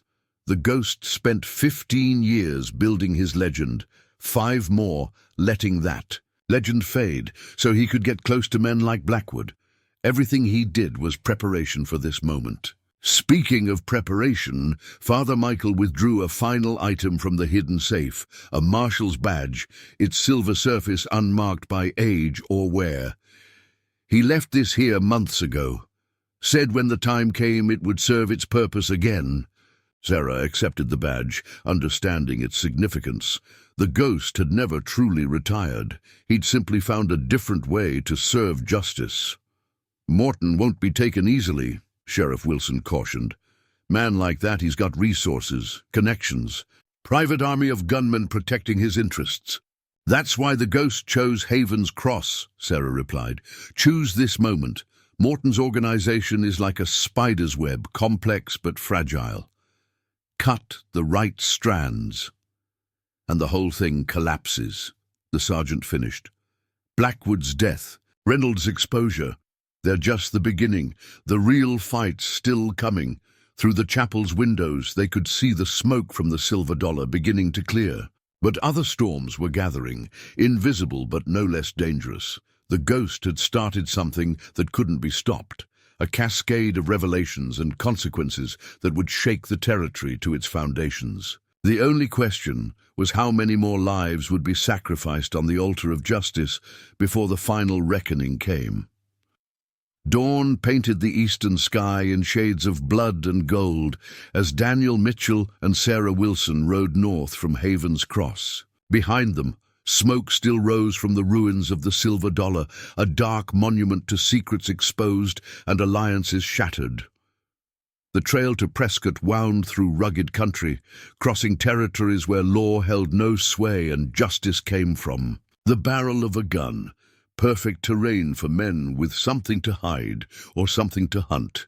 Prosecutor Franklin will have left by now, Sarah observed, checking her mount's gait on the rocky ground. Your telegram would have reached him last night. Man like that, Daniel's pale eyes scanned the horizon. He'll take the back trails. Avoid main roads, think he's being clever. But you already know his route. A ghost of a smile touched Daniel's weathered features. Hayes mapped it out months ago. Emergency escape routes, supply caches, safe houses, all carefully documented. Franklin never realized his trusted deputy was building a case against him. They rode in silence for a time, each lost in thought. The morning air carried a hint of autumn, a reminder that seasons changed whether men willed it or not. "Tell me about Hayes," Sarah finally ventured. "What kind of man was he really?" Daniel was quiet for so long she thought he might not answer.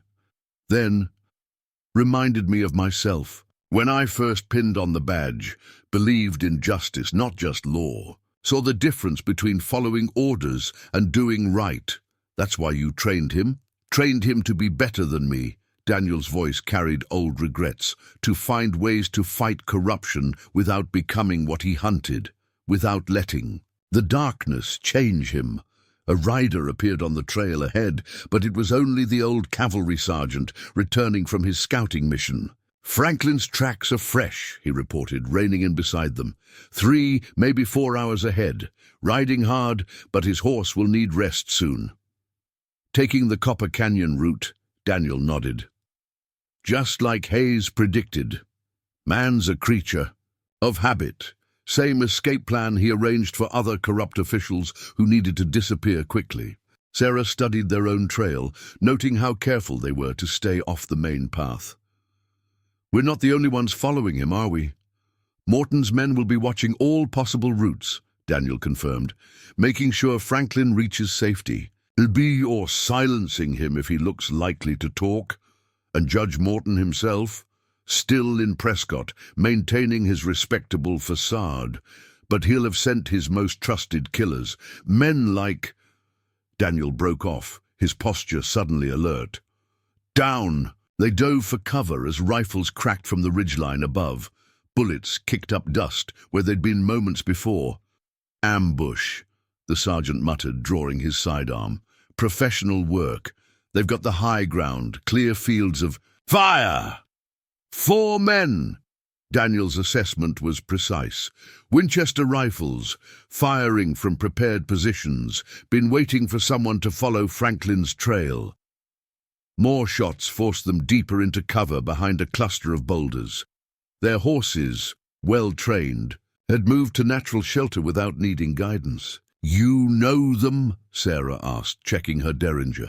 Marcus Wade and his gang, Daniel's voice held grim recognition. Morton's preferred problem solvers when things need to look like an accident or a patchy raid. The sergeant's eyes narrowed. "Wade, wasn't he involved in that massacre at Red Rock Station? 7 settlers killed, made to look like tribal violence." 8, Daniel corrected quietly. "They found a child's body later, hidden in the well. Wade's signature. He likes to make examples, leave messages for anyone thinking of defying his employer's interests." More rifles joined the attack, trying to pin them down while unseen riders moved to cut off their retreat. "They're herding us," Sarah realized, "trying to force us into those narrow draws where they'll have clear shots." "That's Wade's usual strategy," Daniel agreed. "Patient, methodical, takes pride in his work." His pale eyes held a dangerous glint. "But he's made 3 mistakes." "Only 3. The sergeant's attempt at humor earned a slight smile. "First, he assumed we'd be following Franklin's obvious trail instead of paralleling it from higher ground. Second, he positioned his men for a quick ambush rather than a prolonged fight. And the third mistake, Sarah asked. He forgot who he's dealing with. Daniel's gun seemed to materialize in his hand. Ghost earned his reputation hunting men like Wade, patient men, careful men who thought they had every angle covered. Shout from above suggested one of Wade's men had spotted movement. More rifles opened up, concentrating fire on their position. What's the play? The sergeant's military training asserted itself. We're outnumbered, outgunned, and they've got a superior position. Numbers don't matter. Daniel's voice carried absolute certainty. Position doesn't matter. Only thing that matters is understanding your enemy's nature. Wade's a professional. He'll have planned this carefully, positioned his men exactly where he wants them. How does that help us? Because men like Wade, they see things in straight lines. Action, reaction, cause and effect. A predatory smile touched Daniel's features. They don't understand that sometimes the most dangerous predator is the one that looks trapped. More riders were visible now, moving to encircle their position. Wade was committing his full force, determined to eliminate any pursuit of Franklin. Sergeant! Daniel's tone shifted to one of command. When I give the signal, you and Miss Wilson head for that brush-filled gully to the east. Make it look like you're trying to break through their line. That's suicide, Sarah protested. They'll have clear shots. They'll be too busy dealing with what comes next. Daniel checked his ammunition with practiced hands. Wade's kind. They expect people to react with fear, to run or surrender. They don't expect anyone to take the fight to them. Understanding dawned in the sergeant's eyes. You're going to attack? Up that exposed slope? Not going to attack, Daniel corrected. Going to hunt. Going to remind Wade why some legends are best left alone. A voice carried from above. Wade himself, confident in his tactical advantage. You're surrounded. Throw out your weapons and maybe we'll let the girl live. Daniel's response was a shot that sent Wade's hat flying. The gang leader's curse carried clearly in the morning air. That's your answer? Wade's voice held controlled. Fury. One lucky shot? Wasn't luck, Daniel called back. Could have taken your head just as easily.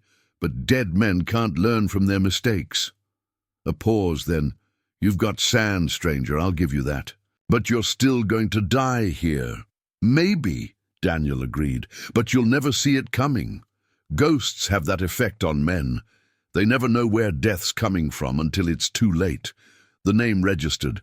They could hear Wade conferring, urgently with his men, their confidence shaken by the revelation of their quarry's identity. Ghosts just a story, Wade shouted, but uncertainty had crept into his voice. A legend to scare outlaws and children. Then why are your hands shaking? Daniel's question cut through the tension. Why are you remembering every story you ever heard about the ghost? About how he appears and disappears like smoke, about how his bullets find their marks even in darkness or fog. More consultation. Among Wade's men, the gang leader's control was slipping as doubt spread through his carefully positioned forces. Your men are wondering, Daniel pressed his advantage, why Morton would send you against someone like me. What secret is worth? Risking everything to protect? They're just stories, are they? Ask yourself this, Wade.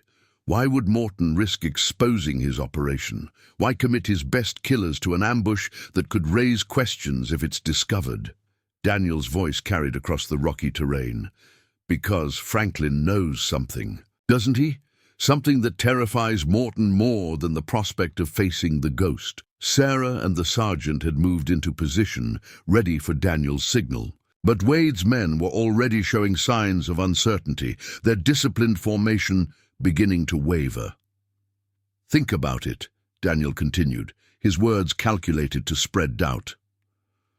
Morton's always been careful, methodical, never take unnecessary risks, but now he's ordering daylight ambushes, sending his best men on a suicide mission? A pause for effect. What does Franklin know that's worth dying for? The morning wind carried the scent of sage and tension across the rocky terrain. Wade's men shifted uneasily, their previous confidence eroding under the ghost's psychological assault. "You're trying to play mind games," Wade called down, but his authoritative tone had faltered. "Morton just wants the pursuit stopped. Nothing more complicated than that." "Then why send you?" Daniel's question hung in the air like gunsmoke. Could have used local gunmen, ordinary bandits. Instead, he commits his elite enforcement team, his specialists in making problems disappear permanently. Sarah caught the sergeant's eye, noting how Wade's men had unconsciously begun to bunch together, seeking reassurance in proximity. The ghost's reputation was doing what bullets couldn't, breaking their tactical discipline. "You've built quite a reputation yourself, Wade." Daniel pressed his advantage. "Red Rock Station, the Whitman Ranch massacre, that accident at the Carson mine. Careful work, professional. Never leave evidence that could lead back to your employer." "Aye," murmur ran through Wade's men. Some of these incidents were news to them, suggesting their leader's history was darker than they'd known. But this? Daniel's voice carried clearly in the morning air. "This is sloppy. Exposed position, broad daylight, multiple witnesses if anything goes wrong. Not your usual style at all." "Shut up." Wade's composure cracked further. "You don't know anything. Know that Morton's running scared. Know that Franklin's got something on him bigger than land deals and corrupt judges. Something worth breaking all his careful rules to contain." The gang leader's response was another burst of rifle fire, but his shots went wide, betraying his growing agitation. "Your men are thinking about it now," Daniel continued relentlessly, "wondering what secret's worth dying for. Wondering if Morton will send another team to clean up loose ends after this is over." "He wouldn't," one of Wade's men spoke up, uncertainty clear in his voice. "We're his best until you become a liability." Daniel cut him off. "Ask yourself why Franklin ran. Man like that, comfortable with his corruption for years, suddenly spooked enough to abandon everything. What did he discover that scared him more than Morton's revenge?" Wade fired again, but his men's rifles remained silent. The seeds of doubt had taken root. "Boss," another gang member called out, "maybe we should hold your positions." Wade's command carried an edge of desperation. "Ghost is just trying to divide us." "No need." Daniel's voice held grim satisfaction. "You're doing that yourself. Every man up there is thinking about Morton's pattern, how problems in his organization tend to solve themselves permanently."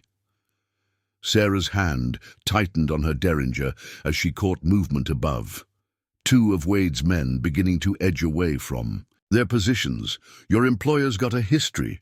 Daniel drove his point home. "People who know too much have accidents. Witnesses disappear. Even loyal men like Hayes, who thought they were serving justice, end up face down in the dirt when they learn the truth." "Hayes was a fool," Wade shouted, "sticking his nose where it didn't belong, like your men are doing now, learning things Morton would rather keep buried." Daniel's laugh held no humor. "Man like that, he doesn't leave loose ends, doesn't risk anyone knowing more than their share of the operation." More movement on the ridgeline as Wade's carefully planned ambush continued to unravel. The gang leader spun to face his wavering men, trying to restore control. "Listen to me." Wade's voice cracked with strain. "Ghost is playing you. Morton pays us well, takes care of his people." "Like he took care of Blackwood," Daniel called up. "His trusted banker and friend for 15 years, man who knew all his secrets." A deliberate pause. Funny how Reynolds' shot found him just when he might have started talking. The impact of these words was visible even at a distance. Wade's men exchanged glances, their professional discipline crumbling under the weight of unwelcome revelations. "You're all thinking about it now," Daniel pressed his advantage. "Wondering what Franklin knew made Morton break his own rules. What secrets are worth killing his own allies to protect?" "Boss," one of the gang members spoke up, "he's got a point. This whole thing feels wrong." "Wrong?" Wade's laugh held a note of hysteria. "You want to know what's wrong?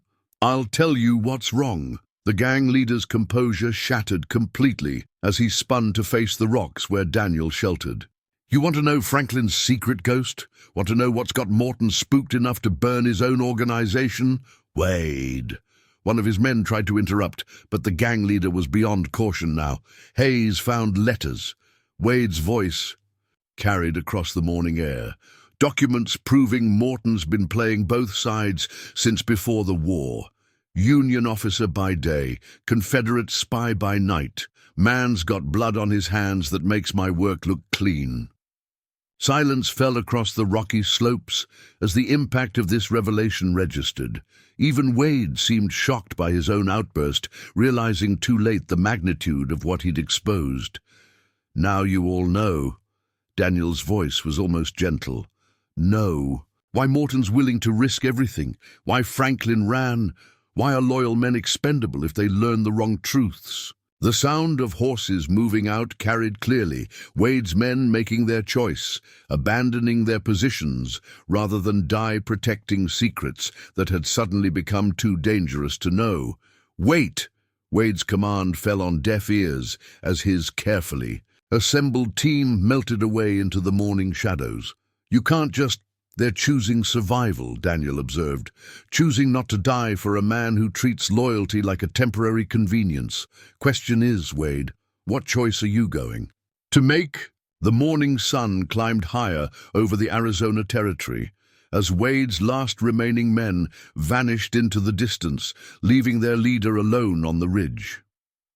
The gang leader's carefully constructed world had crumbled, destroyed not by bullets, but by truths too dangerous to contain. "Still got your gun, Wade," Daniel called up from his position. "Still got a choice to make." Wade's laugh carried a bitter edge. "Choice? What choice? Morton will hunt me down the moment he learns what I revealed. Man like that, he doesn't forgive. Loose ends, unless those loose ends can help bring him to justice."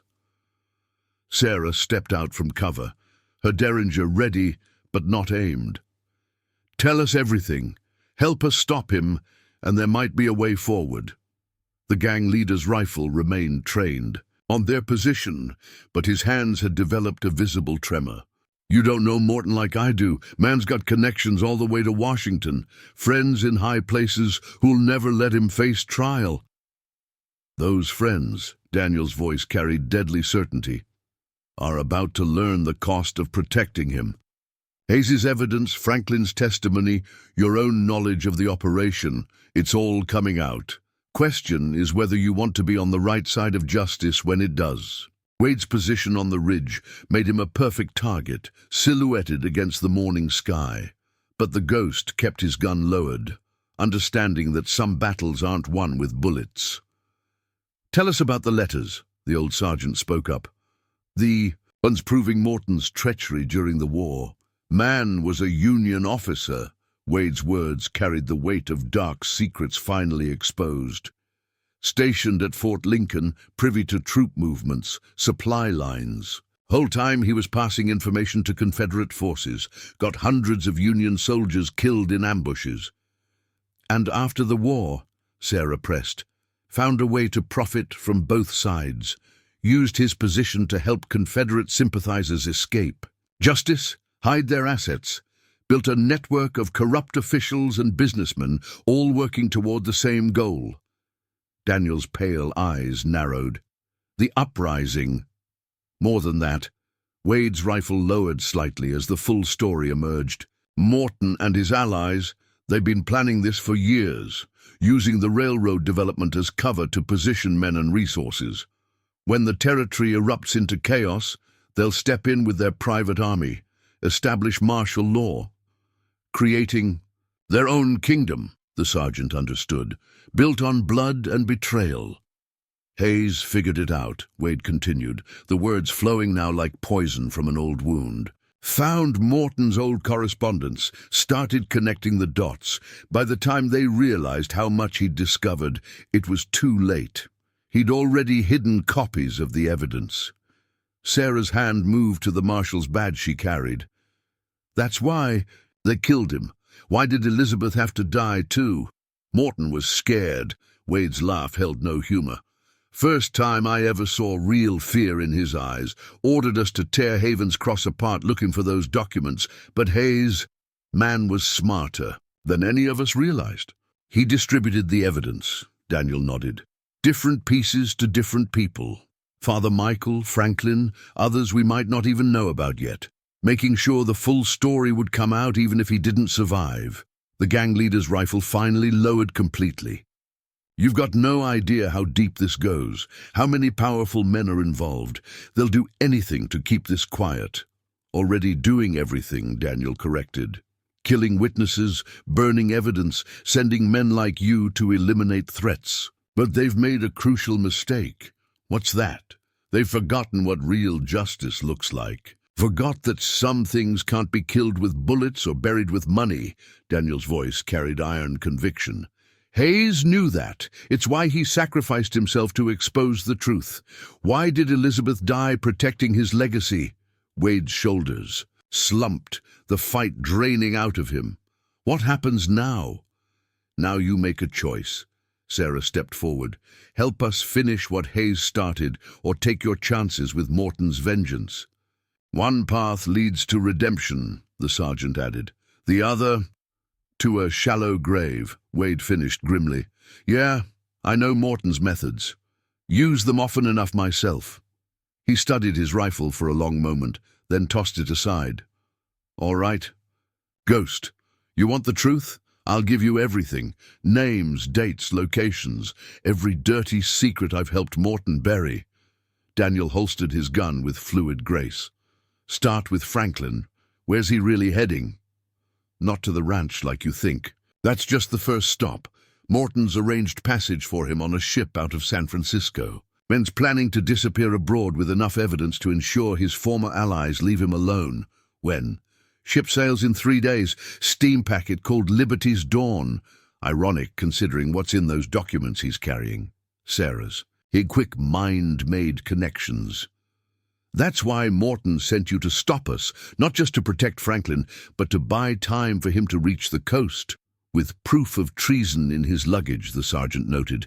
Insurance against anyone trying to silence him. Wade descended from his position, movements careful to avoid any threatening gestures. Morton's got men watching every trail between here and the coast. Professional gunmen, corrupt lawmen, even some military units loyal to his cause. Good. Daniel's smile held no warmth. They'll be looking for pursuit from the east.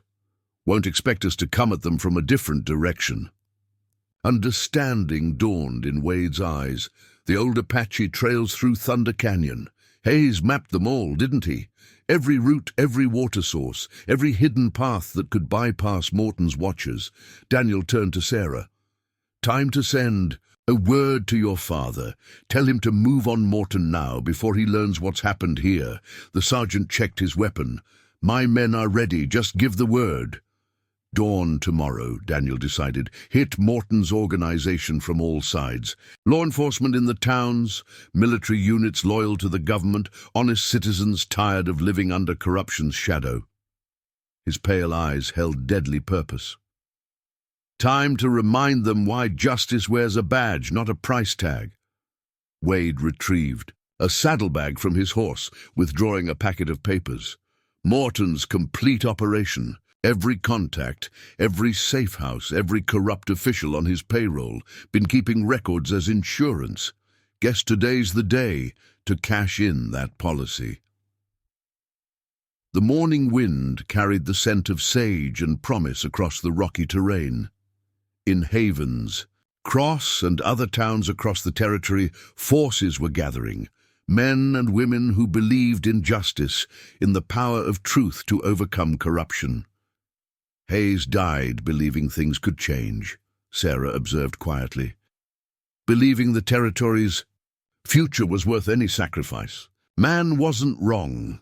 Daniel's weathered features showed granite determination. Tomorrow we prove that his faith wasn't misplaced, that some legends don't just tell stories, they deliver justice. The sun climbed higher, burning away morning. Shadows, just as truth would soon burn away the darkness Morton and his allies had spread across the territory. The Ghost's final hunt was reaching its climax, but the real victory wouldn't be measured in bullets and blood. It would be measured in the triumph of justice over corruption, of truth over deception, of ordinary people standing up against those who would sacrifice them for power and profit. Wade looked east, toward Prescott, where Morton still sat in his courthouse, unaware that his carefully constructed empire was about to crumble. Never thought I'd see this day when all the lies and secrets finally come to light. That's the thing about daylight, Daniel replied, checking his gun one final time. No shadow can resist it forever. No matter how deep the darkness, dawn always comes. They mounted up, 4 riders carrying the territory's future in their saddlebags and their hearts. Behind them lay Haven's Cross and the ashes of the silver dollar. Ahead lay Thunder Canyon and the final confrontation with Morton's forces. The Ghost had returned to the territories not just to hunt corrupt men, but to remind people that true justice wasn't found in law books or court decisions. It lived in the choices of those who stood against evil, who refused to let darkness triumph over light. Hayes had understood that, had died believing in it. Now it was time to prove that his sacrifice, like the Ghost's legend, would serve a greater purpose. The dawn of justice was approaching, and this time no force in the territory could hold it back. One more thing you should know, Wade spoke up as they prepared to depart. Morton's got a contingency plan, something even his closest allies don't know about. Daniel reined in his horse. What kind of contingency? Man's been preparing for failure since the beginning, built a hidden fortress up in the Diablos Mountains, stocked it with enough supplies and ammunition to hold out for months. Wade's face showed genuine concern. If he gets word of what's happening, that's where he'll run. Sarah studied the gang leader's expression. There's more, isn't there? Place is more than just a hideout. It's sitting on top of the largest silver deposit in the territory. Morton's been working it secretly for years, building up a war chest that would make him untouchable. The sergeant whistled softly. That's why he wanted control of the railroad routes, not just for power, but to ensure his secret mine stayed hidden. Hayes figured that out too, Wade confirmed. Found surveyor's maps in Morton's office showing the deposit. That's what really signed his death warrant, discovering the judge's personal fortune. Daniel's pale eyes took on a predatory gleam. Tell me about this fortress. Built into the mountain itself, natural caves expanded into a maze of tunnels and chambers, defendable by a handful of men against an army. Wade shook his head. Morton's got it stocked with enough food and ammunition to outlast any siege. Siege won't be necessary. The Ghost's voice carried deadly certainty, because Morton's not going to reach his sanctuary. How can you be sure? Because Hayes didn't just map escape routes, Sarah realized, remembering Daniel's earlier words. He mapped everything, including paths through the Diablos that Morton's men don't know about. The sergeant checked his ammunition. My men can be in position by nightfall. Cut off any attempt to reach the mountains. Won't be that simple, Wade cautioned. Morton's got scouts watching every approach. Man's paranoid about security, hasn't survived this long by taking chances. Daniel's weathered features showed grim satisfaction. That paranoia's about to work against him. His scouts will be watching the obvious routes, expecting a frontal assault, while we come at him from a direction he won't expect. Sarah nodded. Using the old Apache trails, Hayes documented. More than just trails. Wade reached into his saddlebag again, producing a worn leather journal. Morton's personal record of his operation. Everything from military contacts to mining operations, even details about the fortress's defenses. The Ghost accepted the journal, his expression unchanging but his pale eyes showing keen interest. You've been planning this. Betrayal for a while. Let's just say working for Morton taught me the value of insurance. Wade's smile held no warmth. Man like that, He eventually turns on everyone, even his most loyal servants. Sarah examined the journal's contents. These details. With this information, we could take everything from him, Daniel finished. His power, his wealth, his carefully constructed image as a respected judge. Expose him not just as a corrupt official, but as a traitor who betrayed his own country for profit. The sergeant's military training assessed tactical implications. If we move fast enough, hit multiple targets simultaneously, we can cripple his entire organization before he knows what's happening. That's the plan, Daniel confirmed. Your men take the fortress approaches. Sheriff Wilson's deputies secure Prescott. Federal marshals move on Morton's allies in other towns. His voice hardened. No warning, no escape routes, no mercy for men who've shown none to others. Wade mounted his own horse, adjusting to his new role as ally rather than enemy. Morton's got a weekly meeting today.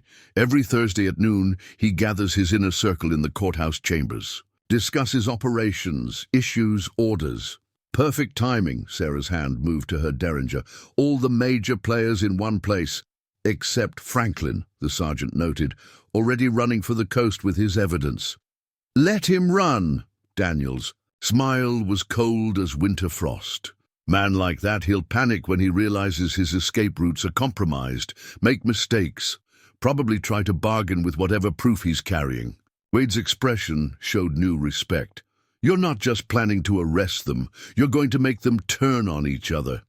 Fear's a powerful motivator, the ghost acknowledged, especially for men who've spent their lives dealing with it.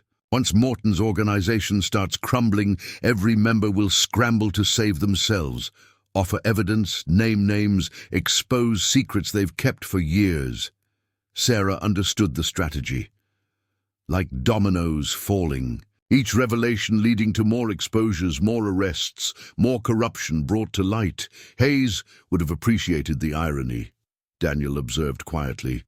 Morton's own methods being used against him. His careful network of allies transformed into a web of evidence. The morning sun had climbed higher, burning away the last traces of dawn. Below them, the trail to Prescott wound through rocky terrain that had seen its share of violence and justice. Time to move, the ghost gathered his reins. Sergeant, get your men in position. Wade, you'll guide them through the mountain approaches. Miss Wilson, going with you, she interrupted firmly. Someone needs to make sure the ghost remembers he's not hunting alone anymore. A hint of approval touched Daniel's weathered features. Your father raised you right, Sarah. Man would be proud to see you standing for justice like this. Hayes stood for justice, she replied quietly. Elizabeth died protecting it. Least we can do is make sure their sacrifice means something. The sergeant saluted sharply, military bearing asserting itself. It's been an honor, sir. Ghost or lawman, you've reminded us what the badge really stands for. Badge is just metal, Daniel corrected. What matters is the heart of the person wearing it. Hayes understood that. Died believing in something bigger than himself. His pale eyes swept the assembled allies. Time to prove his faith wasn't misplaced. They separated then, each riding toward their assigned positions in the coming battle. But it wasn't just Morton's fate they carried with them, it was the territory's future. A future where justice wasn't measured in gold or influence, but in the courage of those who stood against corruption. The ghost's legend had begun in violence and vengeance, but it would end in something greater, in the triumph of truth over deception, of light over shadow, of ordinary people reclaiming their territory from those who would sacrifice it for power and profit. Dawn had come to Arizona, and with it, justice wore not just a badge, but the face of every person who refused to let darkness win. Up next, you've got two more standout stories right on your screen. If this one hits the mark, you won't want to pass these up. Just click and check them out. And don't forget to subscribe and turn on the notification bell so you don't miss any upload from us.